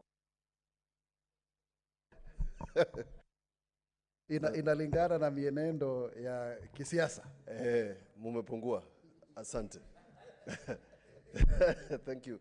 Mr. Speaker, allow me to condole with the family of Yusuf Haji and the people of Garissa on behalf of the people of Makueni and my family. Mr. Speaker, we have lost, I don't even think words can confirm, words are enough as many have said about the life and times of Yusuf Haji. 2, I don't think it's enough, and I want to say this, I don't think it's enough to name a street after Yusuf Haji. I don't think it's enough to name a building after this gentleman. It's not enough. I think we must emulate the public service mantra that was part of his DNA. Mr. Speaker, it cannot be that you want to become a rich person because of public service. That is what are the lessons, that somebody can serve for so long and yet just walk away a simple man. The current public service is that you become a billionaire in public service. That is the current trend. If you are going to follow Yusuf Haji, then you must follow him truly. Number 2, yesterday, Senator Wambua and I were left behind after everybody left, after we laid him to rest. This good senator, this gentleman who served in the public service, was laid to rest next to just another ordinary Kenyan. The humility and simplicity of our brothers, Muslim brothers and sisters, is something to emulate for all of us who have made burials a national event, a political event, a fundraising event, and everything else that is not godly. Mr. Speaker, this gentleman requested me at the beginning of this session to be praying in my office. And for the longest time, Mr. Speaker, his mat was in my office. If you see me thriving, Mr. Speaker, it's because of the blessings of Yusuf Haji. Such a humble man that during the formula, Mr. Speaker, and Senator Dulo didn't want to say it, and of course I will not say it because I am sure he told me in confidence of the problems of BBI he mentioned to me, and I will not say it here, but I'm sure the powers that be know that he had some objections about some of the things that were done in the BBI report, and it's fair to say so. Number 2, when the 3 senators were arrested, and I want to correct Senator Uta, the only reason why he kept media away from that committee was because there was an allegation against one of the senators that he did not want to be made public. That was the reason. And he confessed that to me in my office. The third one, he also confessed to me that the reason that we had problems between in the arrest of the senators is a disconnect between the DCI and DPP. He said that also openly. So if we are going to remember Senator Haji, can we remember Senator Haji by doing the right thing? Not the politically correct thing, the right thing. But let me say this, in terms of mortality, I, of course, was never privy to some of the ceremonies that are done by our brothers from the Muslim faith. The mortality, the simplicity of just putting that man and the burial rites are something that all of us must emulate. Simple things that were done yesterday. In fact, when I went to the Muslim cemetery yesterday, they were cleaning. There were people collecting papers everywhere. Can you imagine? They are done roads. It's how simple people can do things. Let me tell you, ladies and gentlemen, and my dear colleagues, all is vanity, said Solomon. All is vanity. Vanity of vanities. Can we do the right thing in life and in death? And lastly, to say this, a lot of us came here when we were very young. And I want us to be saying this to our colleagues when they are alive. And I said this when Yusuf Haji was here, before he made a comment about the formula. Let's thank people like Senator James Urengo, Senator Amos Wako, Professor Sam Ongeri, to serve with these people who are twice our age and to gain. Muongeze dakika moja tafadhali. And to gain from the experience of these good people who do not treat us as children and treat us as their peers is something we should never take for granted. So we want to tell you, our dear older colleagues, we value your wisdom. We value your wit. We value your advice. Let's say this when you can hear. So that all of us then have matured in this house and are treated as equals because of all of you. And thank you, Mr. Speaker, for the additional minute. May the good soul of this good gentleman, who will never replace, who I watched in Yaliyotokea when I was in primary and served with him, may he rest in peace. You have asked for forgiveness. This man has been forgiven. I can assure you, for the good deeds he has done. Let us pass this Building Bridges initiative in his honor. That is the way to honor him. Because that is what he chaired. He can't have chaired a bad thing. He can't have. He couldn't have. And I'm talking to you, Naomi, Senator Naomi. He couldn't have chaired a bad thing. He would have refused. He never refused. And he went to his grave without saying a single thing that would have split this country. So let us build bridges in his honor. Thank you. Asante sana Mheshimiwa Kiranja, walio wachache nasikia unasema walio wengi, lakini takwimu hazidanganyi. Lakini pia umesema kwamba umemwombea pia dua kwamba asamehewe makosa yake kama vile alivyokuwa akiomba kwenye afisi yako. Senator Naomi wako. Thank you.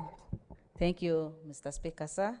I stand to add my voice to this very important message as I support the motion. Mr. Speaker, before I give the condolences from the Senate Committee of Justice, Legal, allow me just to say some 2-3 words to condone the family. Mr. Speaker, personally, I knew Senator Haji before I came to Senate, but interacted more with him after I came. We've lost as a country a very important leader, somebody who has always worked hard to unify the country, patriotic, and with all the humility. Mr. Speaker, we are fighting very much over the BBI, but my prayer is that in the spirit of Senator Haji, we will respect one another and reduce the tension that is there today. Mr. Speaker, allow me now to go back to the message as Vice Chair of Committee of Justice and Legal. Mr. Speaker, I rise in support of the motion of condolences moved by the Senate Majority Leader in honor of our departed colleague, the late Senator Mohammed Yusuf Haji. Senator Haji was a member of the Standing Committee on Justice, Legal Affairs, and Human Rights, in which he served with great dedication and commitment from July last year, together with Senator Amos Wako, who is also a member of the committee. Senator Haji contributed greatly to the consideration by the committee of the report on the Building Bridges Initiative, BBI, even during the time when he was unwell. Senator Haji would always send a message conveying his apologies whenever he was unable to attend a meeting. This morning, the committee held a meeting during which members gave glowing tributes to their interactions with and the lessons that they have picked from the late senator over the years. He was indeed a towering figure in our nation's history. Over the 6 decades that Senator Haji served in this nation in various capacities, he remained humble and treated everyone with dignity and respect, regardless of the status or the title you held. Honorable Speaker, the Standing Committee on Justice, Legal Affairs, and Human Rights held a number of sittings jointly with the National Security Committee, where Senator Haji served as a chair. This included the matter of arrests of senators, as well as county boundary disputes, which the 2 committees are still considering. While these were matters that significantly raised passions among senators and members of the public, Senator Haji guided the deliberations with a lot of wisdom, patience, and understanding. He was empathetic enough to ensure that the affected senators could fully ventilate on the experience that they had gone through One moment I recall is when, at the end of the sitting, when the visitors and the media had left, he took time to patiently explain to senators his actions at a previous meeting where senators had felt that he was too tough with them. Not many leaders of his stature would have the humility to do that, but as has been spoken to by many colleagues, Senator Haji was different. Honorable Speaker, on behalf of the Standing Committee on Justice, Legal Affairs, and Human Rights, and on my own behalf, allow me to convey our heartfelt condolences to the family, friends of the late Senator Muhammad Yusuf Haji, and the great people of Garissa, and may his soul rest in peace. Thank you. Asante sana, Senator Juma Boy Juma. Isa Boy. Asante sana Mheshimiwa Spika kunipa fursa hii. Niweze pia kuungana na maseneta wenzangu. Mimi pia natoa risala ya rambirambi zangu mimi na familia yangu na pia katika watu wa kaunti ya Kwale kwa kupoteza mzee wetu Senator Muhammad Yusuf Haji wa Garissa.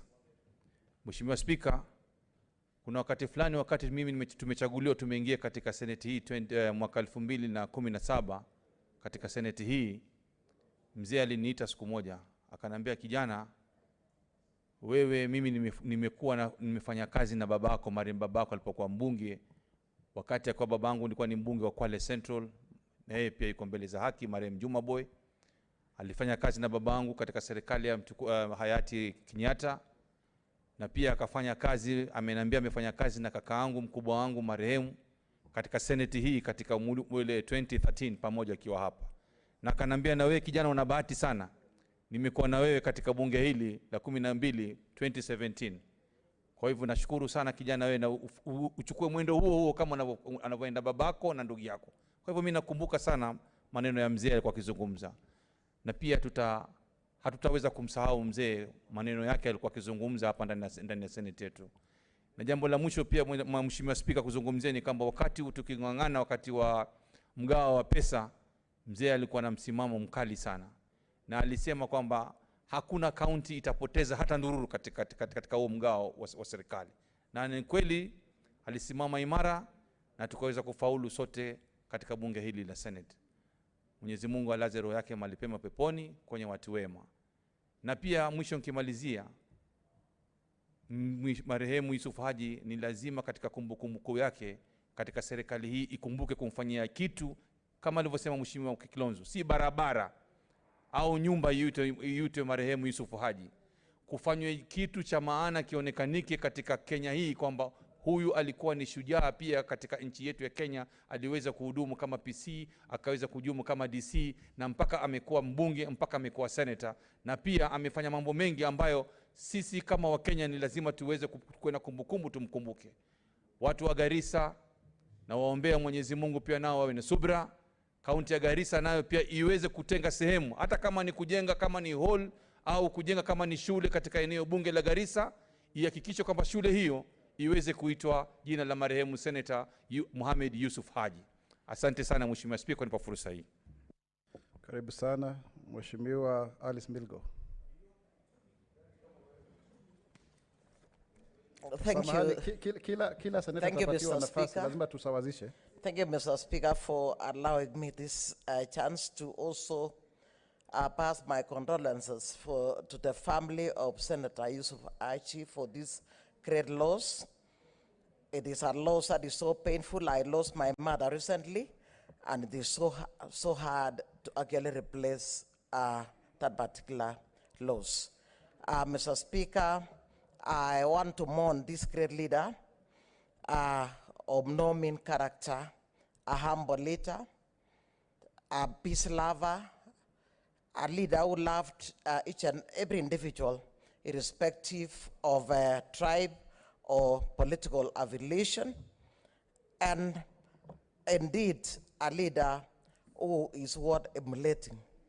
Mr. Speaker, his character and knowledge made him stood out from the pastoral community. That is why he was assigned great and difficult jobs at that very early age, such as being a provincial commissioner for the great and expansive Rift Valley, which was a very difficult area to manage, with a lot of conflicts, a lot of fighting, but he managed to bring sobriety in that particular region.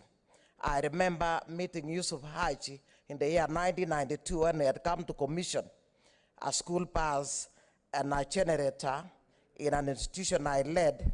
And during those days, Mr. Speaker, there was what we call CAN youth wingers. Those youth wingers were assigned to institutions, and they were supposed to find out who are not towing the line of the government. In this case, when Yusuf came around, I thought it was a chance for me to actually ask him that they were already, these youth wingers were already becoming a nuisance in various institutions.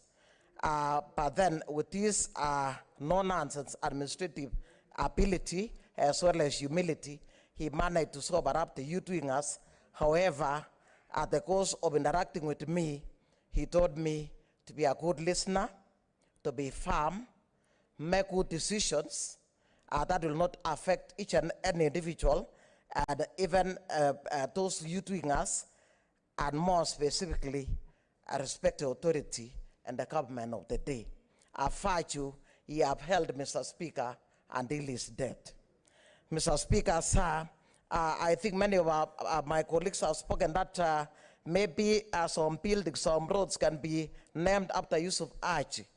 But I think I agree with Senator Mutula Kilonzo Jr. that if even a quarter of our people, a quarter of our politicians, a quarter of our civil servants could in this case emulate the servant leadership that Yusuf Haji actually displayed, I think this country would be a better place to live in.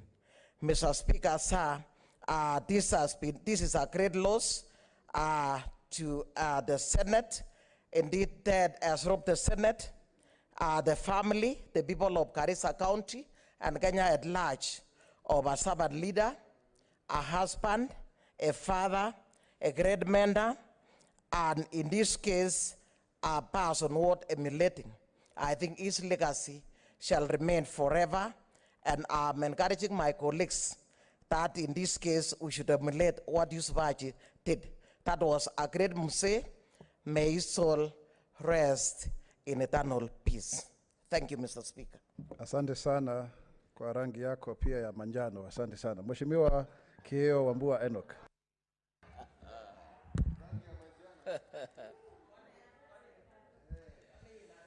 I thank you, Mr. Speaker, for this opportunity to support the motion by Senator Orengo to eulogize our departed colleague, Senator Mohamed Yusuf Haji. Mr. Speaker, my first encounter with Senator Yusuf Haji was in civic education in schools when we learned about provincial administration and the provincial commissioners. A man who became a district officer in the 1960s and worked through the ranks to the position of provincial commissioner until he retired from provincial administration in 1997. So, Speaker, my colleagues have said that the tradition and the norm of naming roads in honor of departed leaders may not be good enough for the stature and person and character of Senator Yusuf Haji. Perhaps I would suggest, Mr. Speaker, that the best way to immortalize this great hero is to ensure that, first of all, we rename the government school and name it Senator Yusuf Haji Kenya School of Government, because he served in the provincial administration for the longest time, and that is the institution that teaches provincial administration and public administration. And in it, Mr. Speaker, scholars should evolve a doctrine. In other jurisdictions, Mr. Speaker, a leader at the level of Senator Haji will get a doctrine. We would have the Senator Yusuf Haji doctrine taught in the school of government if we really, really want to immortalize his service and his commitment to the welfare of society. Mr. Speaker, after encountering Senator Yusuf Haji in school, it was a great privilege, a great honor for me to meet him face to face and serve alongside him as senator in this house. Mzee Haji was firm but very respectful, Mr. Speaker. I remember the first encounter that I had with him in service was sometimes in 2018, when the Speaker ruled that the minister, the cabinet secretary in charge of Interior, should meet the committee of the whole and deal with certain issues in this chamber. And when the cabinet secretary came, Mzee Haji, being chairman of the security committee, decided that the media was not going to be allowed in. And so I rose on a point of order to challenge that decision. And Mzee looked me in the eye and said, that decision is final. The Speaker, after the session, I went to apologize to Mzee, Senator Haji, but he told me, no, you don't have to apologize. We just had to do that to protect the image of the Senate. The Speaker, colleagues have said here that Mzee Haji delegated duties to them. But the most important thing he did not do is that he never delegated responsibility. The buck always stopped with him. And for that, Mr. Speaker, we respect him. Lastly, in the footsteps of what Senator Orengo has said, Mzee Haji stood for tolerance. He tolerated divergent views. The Speaker, I want to urge us, all of us, that Mr. Speaker, a different opinion on any matter is not necessarily always a bad opinion. It is just a different opinion. Let us tolerate and nurture differences in opinions to build a society. Samahani, Senator Mhandisi Hargura.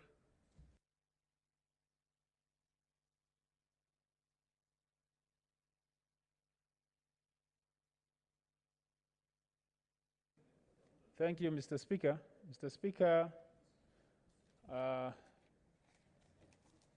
indeed, we are all from the Almighty, and we all go back to Him, and that's what happened to our brother. And that is the way we are all going to go. Mine is first to send my condolences and condolences of my family and the people of Marsabit County to the family of Senator Yusuf Haji and the people of Garissa.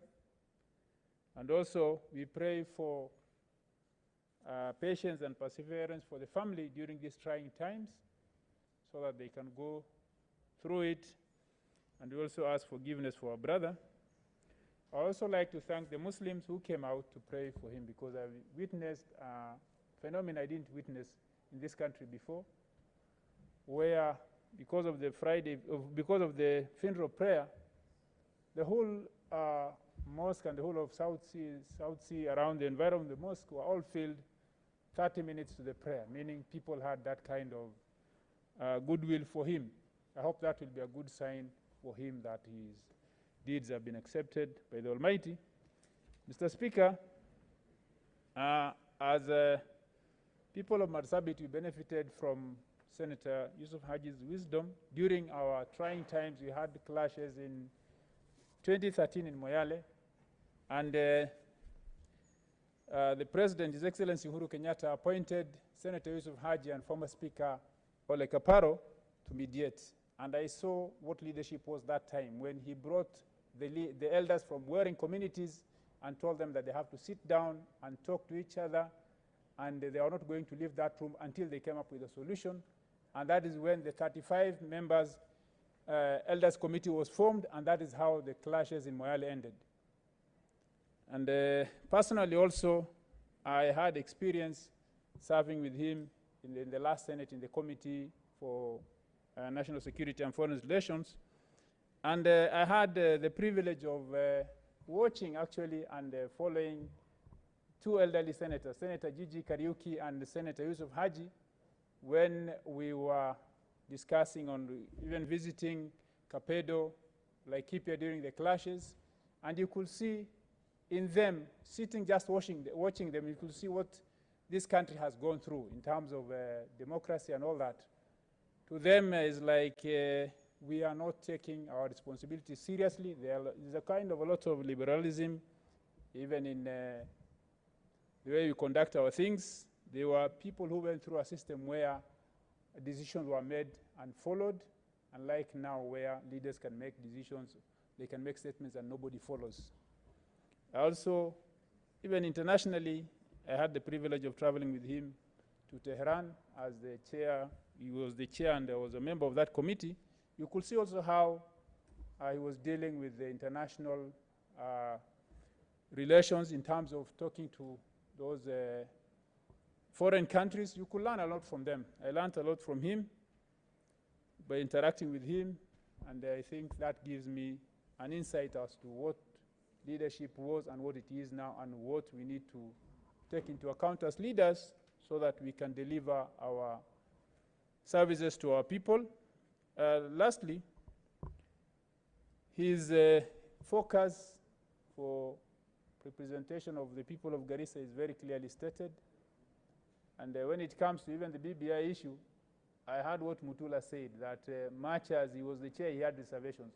And I believe among the reservations is the introduction through the back door of the part of the formula, the one man, one vote, which has been introduced, the capping, which has been introduced. And that is one reason why, as people from northern Kenya, people from sparsely populated areas, pastoralist areas, marginalized areas, we have issues with that BBI, because what we fought for 2-3 months in this house has been put in a legislation which we cannot argue about the way we have been arguing about the formula. Because to change that constitution, when it goes through, it will be through a referendum like this. Where will we get even that opportunity as people from marginalized areas to convince this country to go to referendum to remove that one clause which says that irrespective of whatever formula you put in, per capita, no county will get 3 times what the least county gets, that's Nairobi. So even if you increase even to 35–50%, so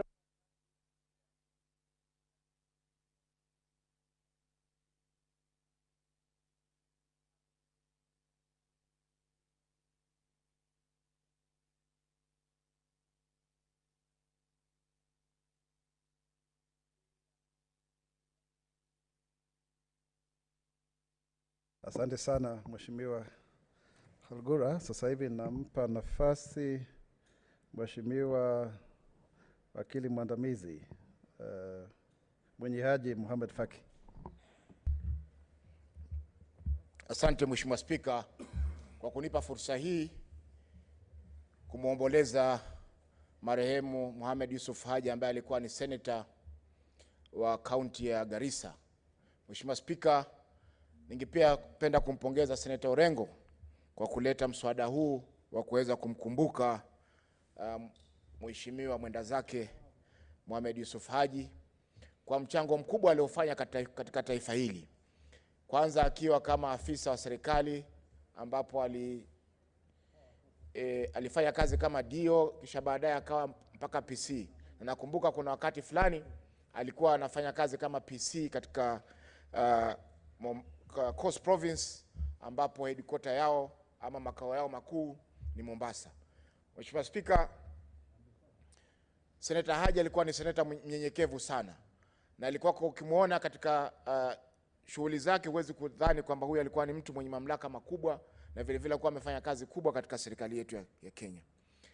Mimi binafsi niliwahi kuswali naye swala ya alfajiri katika msikiti hapa karibu na nyumbani kwake Westlands, na alikuwa anakuja msikitini peke yake alfajiri bila hata bodyguard. Inamaanisha kwamba alikuwa hana hofu ya jambo lolote ambalo liweza kumfika, wakati yeye mwenyewe alikuwa ana umri wa miaka karibu 80, na alikuwa hana uoga kwamba kuna jambo lolote liweza kumpata wakati ule wa alfajiri. Mheshimiwa Spika, Mombasa pia wakati alikuwa akija kwa shughuli zake za kikazi ama kujivinjari, alikuwa na mpango wa matembezi katika ufuo wa bahari asubuhi, ambapo watu wengi pia tunafanya mazoezi kule asubuhi, na yeye alikuwa akijiunga nao kutembea kama kilomita 10 ama 7 kwa siku, ili kuweka mwili wake katika hali nzuri ya kiafya. Na yeye Mheshimiwa Spika pia alikuwa anatembea bila ya kuwa na mlinzi ama bila ya kuhofu jambo lolote linaweza kumfikia mahali kama pale.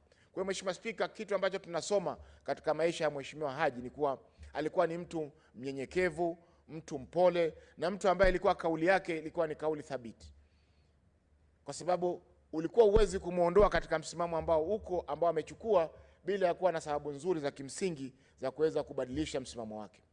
Tulifurahia sana wakati tulipokuwa tunapambana kuhusiana na mambo ya ugavi wa rasilimali mwaka jana, tukiwa na Seneta Haji kama mzee wetu katika kikundi kile, na kwa hakika uongozi wake ulionekana kwamba ni mtu mwenye kauli thabiti, na alikuwa si mtu wa maneno mengi Mheshimiwa Spika, kwamba japokuwa alikuwa anapingana na upande wa serikali kuhusiana na swala lile la ugavi wa rasilimali, alikuwa hakuweza kutoa maneno ya kukejeli wala maneno machafu ambayo yangeweza kuudhi upande ule mwingine.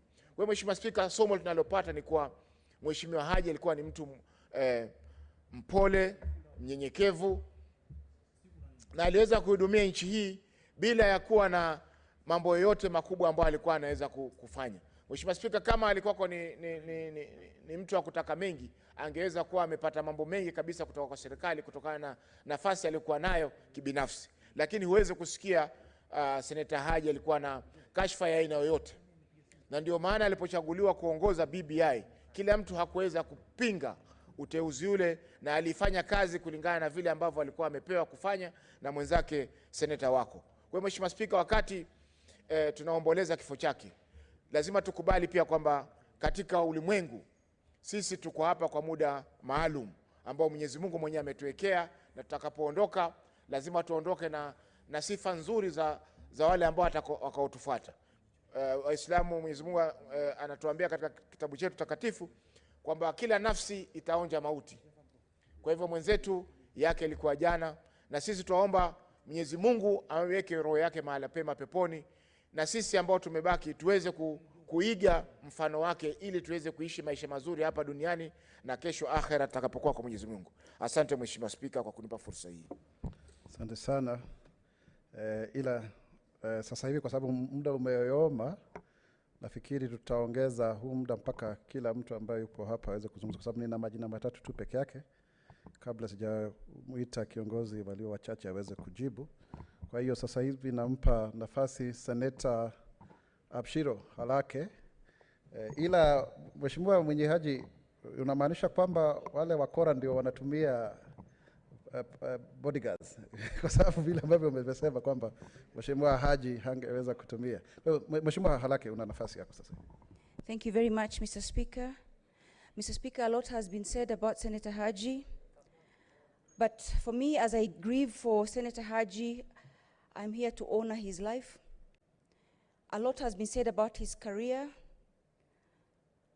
but I want to look at his life that is rich in family, rich in friends, and rich in accomplishment.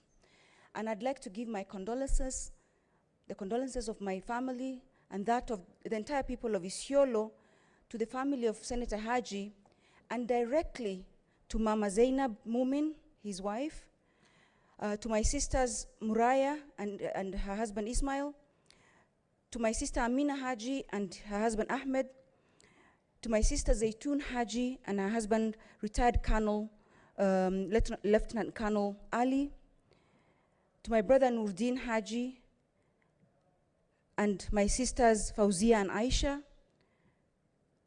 to my brother Abdul Haji and his wife Saadia Haji, my sister Zulekha, actually my twin sister Zulekha, because Zulekha and I look exactly the same, and therefore I call her my twin sister Zulekha, Zahra and Rukia. As you can see, Senator Haji was father of girls. Today, when the speaker was at the residence of Senator Haji, he told of a story of when there was a bill or there was a motion on rape, and Senator Haji could not hold himself and spoke unspeakable words on the floor of this house. It is because of the pain he feels and the protection of his girls. And his girls are not just his biological girls, it's all of us, the girls and women of this country. And this is why he spoke those words. And those words he said was to castrate in Kiswahili, and it sounded very bad. He said, kata iyo makende. And the reason why he said that is because he loves the women and girls of this country. I know a lot has been said about his security side, but the humility and the love he has for the women and children and girls of this country cannot even be measured. That is the father I know. Mr. Speaker, this loss is greatest for definitely his immediate family, but we want to express our profound sorrow to Mama and the children because we share their grief. But one thing is that we admire their courage. We are from the house today. All they are doing is accepting God's will and praying. You don't see them crying. In fact, at one point I felt I cried more than them. It's because this is a man of God, has taught his family and brought them up in the ways of Allah, and therefore they accept his will. Mr. Speaker, you know, this Senate is also his extended family. The sadness we feel is for the loss of more than just a colleague and a friend. Baba Mzee Haji was our father, especially for me. He looked exactly like my father. When I came to this Senate, I took pictures of my late father and I sent it to him, but without saying anything. And he said, Baba, ulipata picha zangu wapi? Sorry, I'm just translating directly. And I said, Baba, those are not your pictures. Those are pictures of my father. And so for me, the loss is the loss of more than a colleague. It's the loss of a father. He was my mentor. Mzee coached me, especially when it came to politics. And he would always say, you're in politics, and that you have a future, and you can weave your ethics into the complexities of politics. And that's exactly what he's done. He would be both strong and compassionate. He showed us public service is just not a job. It is labor of love, labor of compassion. And he did it with distinction. We celebrate him. We celebrate his service to this country. But one of the things I remember about him, each time I felt a bit of pride that I have reached, I'm now a senator, I looked at him and I realized I'm only a speck on a speck. Thank you, Baba, for keeping me grounded, because you kept reminding me of humility and the value of being grounded. Because Wacha nikupe dakika nyingine moja tafadhali.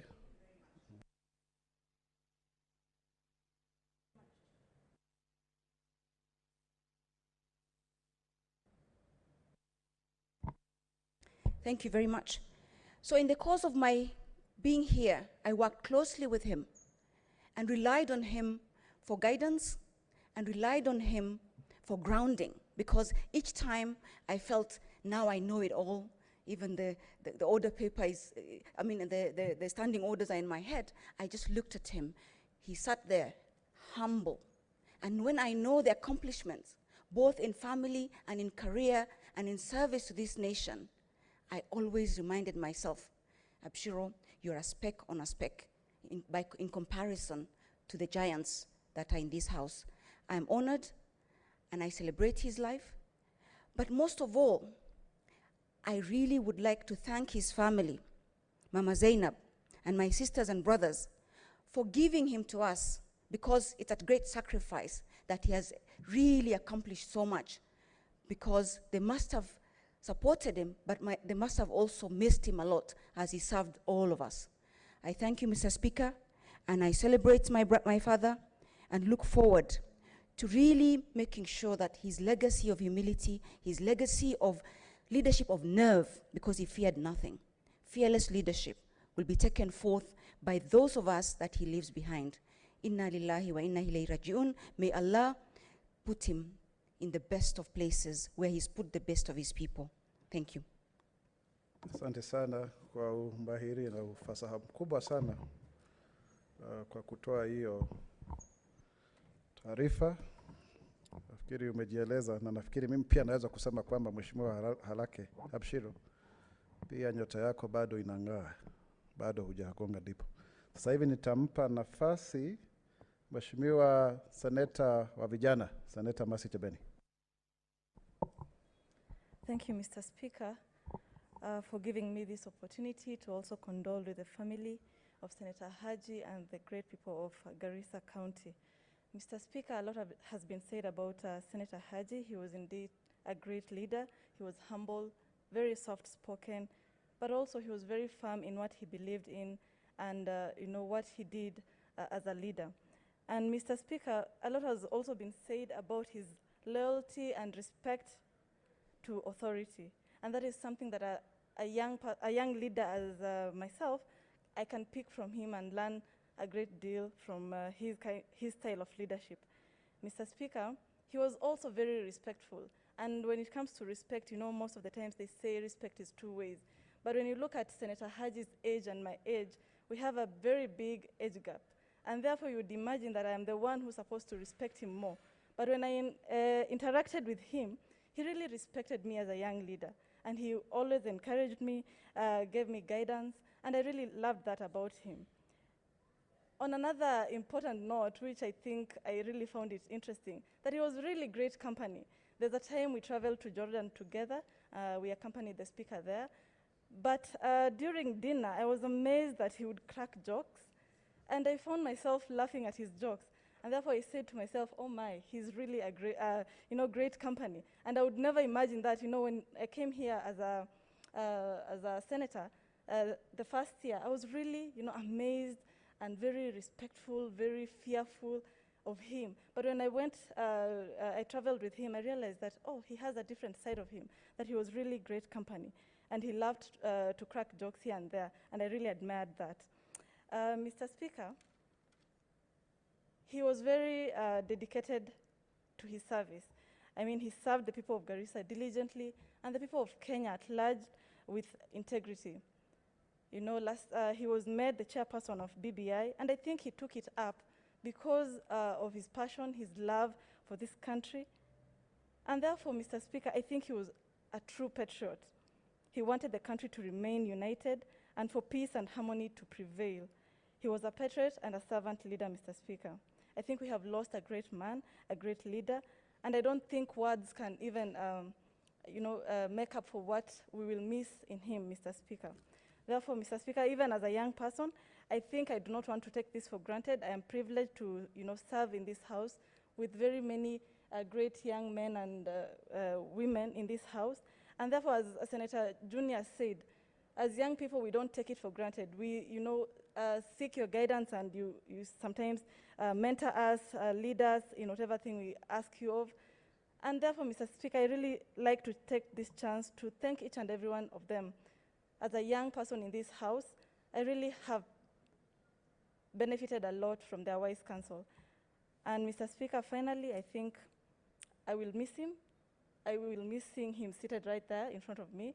And then whenever he used to come to the house, he would just do this, a gesture of hello, and I would reply and say, hello, sir, So I will greatly miss him indeed, but I believe that he has gone to sleep with the angels, and may his soul rest in peace. I thank you. Asante sana, Seneta wa vijana, Seneta Mercy Chebeni.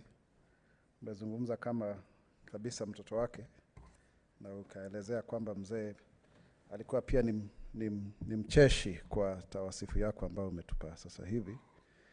Ila tu kidogo, Mheshimiwa Abshiro Halake, nafikiri uligusia kwamba Seneta Yusuf Haji ndiye alikuwa wa kwanza kutumia jina scoop, lakini kwa Kiswahili. Sasa hivi nampa nafasi Seneta Pareno Judith Ramaita.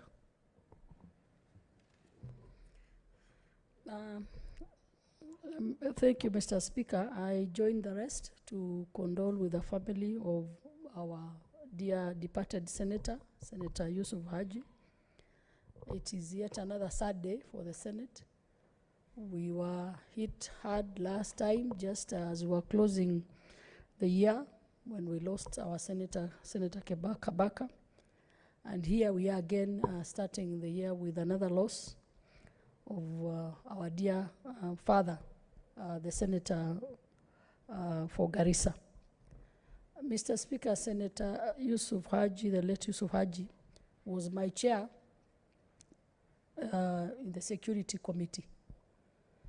And I remember when the first time when I came to attend to that committee, when we started sitting, first sitting, I found him seated there, very punctual, and I was late on that day. And I really apologized, and I told him, you know, to me, you're like my dad. I swear you'll never come in and not find me seated as you walk in to discharge your duties. A duty that I did so dutifully, because I could not imagine him coming in and finding that I'm not present in that committee. I always made sure that I was there on time for the respect, just because of the respect that I had for him. And the fact that he was more punctual than all of us, looking at the age, looking at his age, it was going to be embarrassing for me to even think of him coming in and not finding some of us ready for committee work. Mr. Speaker, at the time when he was appointed to the BBI, he actually told me, Judith, because you always come in on time, in case, because of my duties at BBI, in case Sakaja, because Sakaja then was the vice chair, anytime that Sakaja is not there, please hold brief for me. A duty again I did so happily until he was through with his BBI activities. And by the time Sakaja left, I was still holding in for the person that I really respected and felt like he was like my dad. He was so committed to work. You can imagine if you start your sittings at 9 and he would always be there at that time. And we respected him for that. Mr. Speaker, back then I was in a school, my secondary school was Kipsigis Girls High School. There's a dormitory by the name Yusuf Haji Dormitory. So when we met here, I told him I slept in Yusuf Haji Dormitory, and I happened to have been the patron of an alumni group of Kipsigis Girls, and we were doing a project to do water for the school. And I came to him and I told him I'm going to that school because we want to start a project for water. And I reminded him that there is a time he was so generous that he was named after, that there's a dormitory that is named after him. And he gave me 50,000 shillings. And he told me, please go and make my contributions to that project. He was very generous, very straightforward, and a person that, in fact, his own stature would just call you to respect him wherever you met him. So, Mr. Speaker, we miss him. I always remember a day we went to when there were those Lamu attacks. And we went there as a security committee. And I was telling him, we are so afraid, you know, this place, these attacks are too much. And he told me all he knows is that somebody only dies once, and that there's no need for you to be afraid. I am sure that as he went to his maker, he must have gone in peace. We'll miss him, and may God rest him in eternal peace. Asante sana, Mheshimiwa Senator.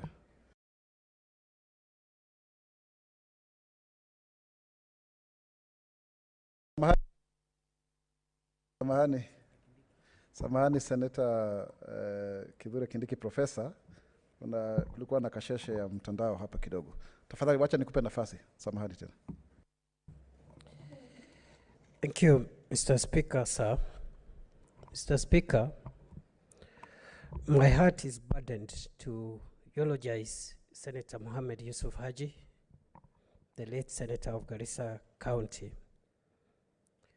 When I joined Senate for the first time in March 2013, I never imagined in my life that I would have the privilege of sharing this chamber with such a distinguished public servant, because Senator Haji, alongside other equally illustrious sons and daughters of Kenya, including the leader of minority who is here, including the late Gigi Kariuki, Senator for Laikipia, former, and senators like Raito Mirungi, my neighbor. We never imagined, some of us, that we will have an opportunity to serve with such great people. But as God had ordained, I had the opportunity for 5 years to serve with Senator Haji in the first term and also in the second term for nearly 4 years. I am forever grateful for the moment that I spent with Senator Haji. Senator Haji taught me that a gifted person is an all-rounder, and God had given him both the hardware and the software of life. The hardware of life, including resolute, focus, resolve, discipline, but he also had the software of humility and mentorship, which all of us here attest to his great mentorship in various ways. He was humble and soft, but at the same time firm and focused in his work. I remember how he would stand up for me when I was the Senate Majority Leader, and I would constantly remind him, Senator Haji, you cannot stand up for me. Why? Number one, you are the age of my father. Number two, I don't think I even measure up to a tenth of the accomplishments you have made. And he kept on telling me until I gave up. He told me, you see, it is not about age or experience. It's about authority. I would even go with him to State House on state functions, and I would see how even the head of state was a bit uncomfortable at the kind of respect and humility Senator Haji would show to authority. So this is a man who God used in a great way to serve this country in the public service, but also in politics as minister, member of parliament, and senator. I remember him, Mr. Speaker, as one of the senators who would stay up very late into the night when we had a motion, a government-sponsored motion, and Senator Haji would never leave the chamber without seeking the permission of the majority leader.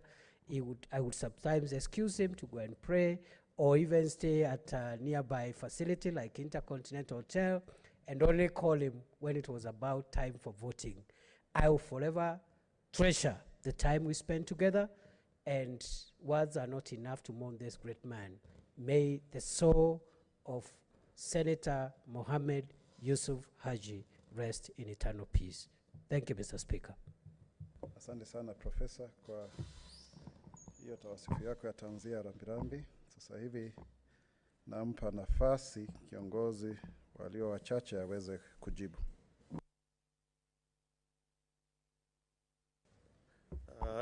Mr. Speaker, nearly every senator has spoken in tribute to departed colleague, Senator Haji. And I must say, you know, this cannot be the last word. I think each one of us, even given an hour or 2 hours or 3 hours, they will never be short of anything to say about this great man. But I'm hopeful that what we have said today in this chamber is a reflection of our thoughts and our appreciation of his commitment and life of service to the nation called Kenya. And I want to conclude by saying that, you know, there have been some remarks that have come to the floor about Senator Haji having some misgivings, particularly about BBI. I know Senator Haji very well. He would never put his hand to something he didn't agree with, and he would never stop from expressing his views loudly, but in the right forum. So I want to end this debate by saying that may the soul of Mohammed Yusuf Haji rest in eternal peace. And I beg to move. Asante sana.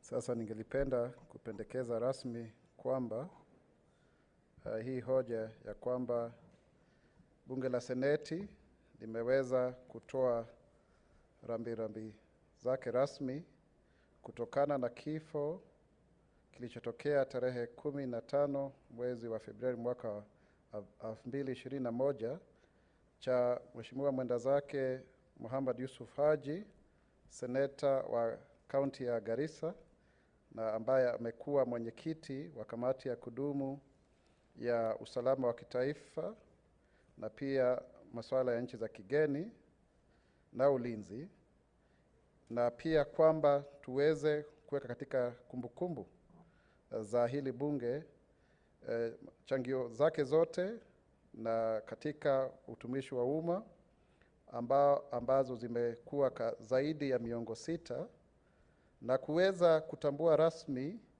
vile alivyokuwa na hadhi kubwa na heba kubwa ambayo watu walimtunuku, watu kutoka tabaka mbalimbali na katika vyama tofauti, na vile alivyokuwa mtu mwenye maadili na kanuni nzuri, na aliyekuwa amejitolea kuweza kuchukua majukumu yake akiwa mtu mnyenyekevu na mwenye huruma.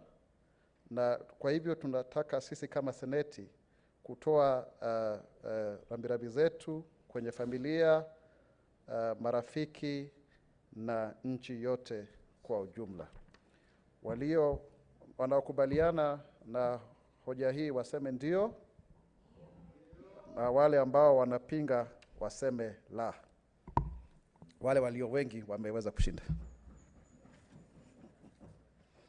Waheshimiwa maseneta, sasa hivi ni saa 12 na dakika 51 wakati wa kuahirisha kikao cha hili bunge la seneti.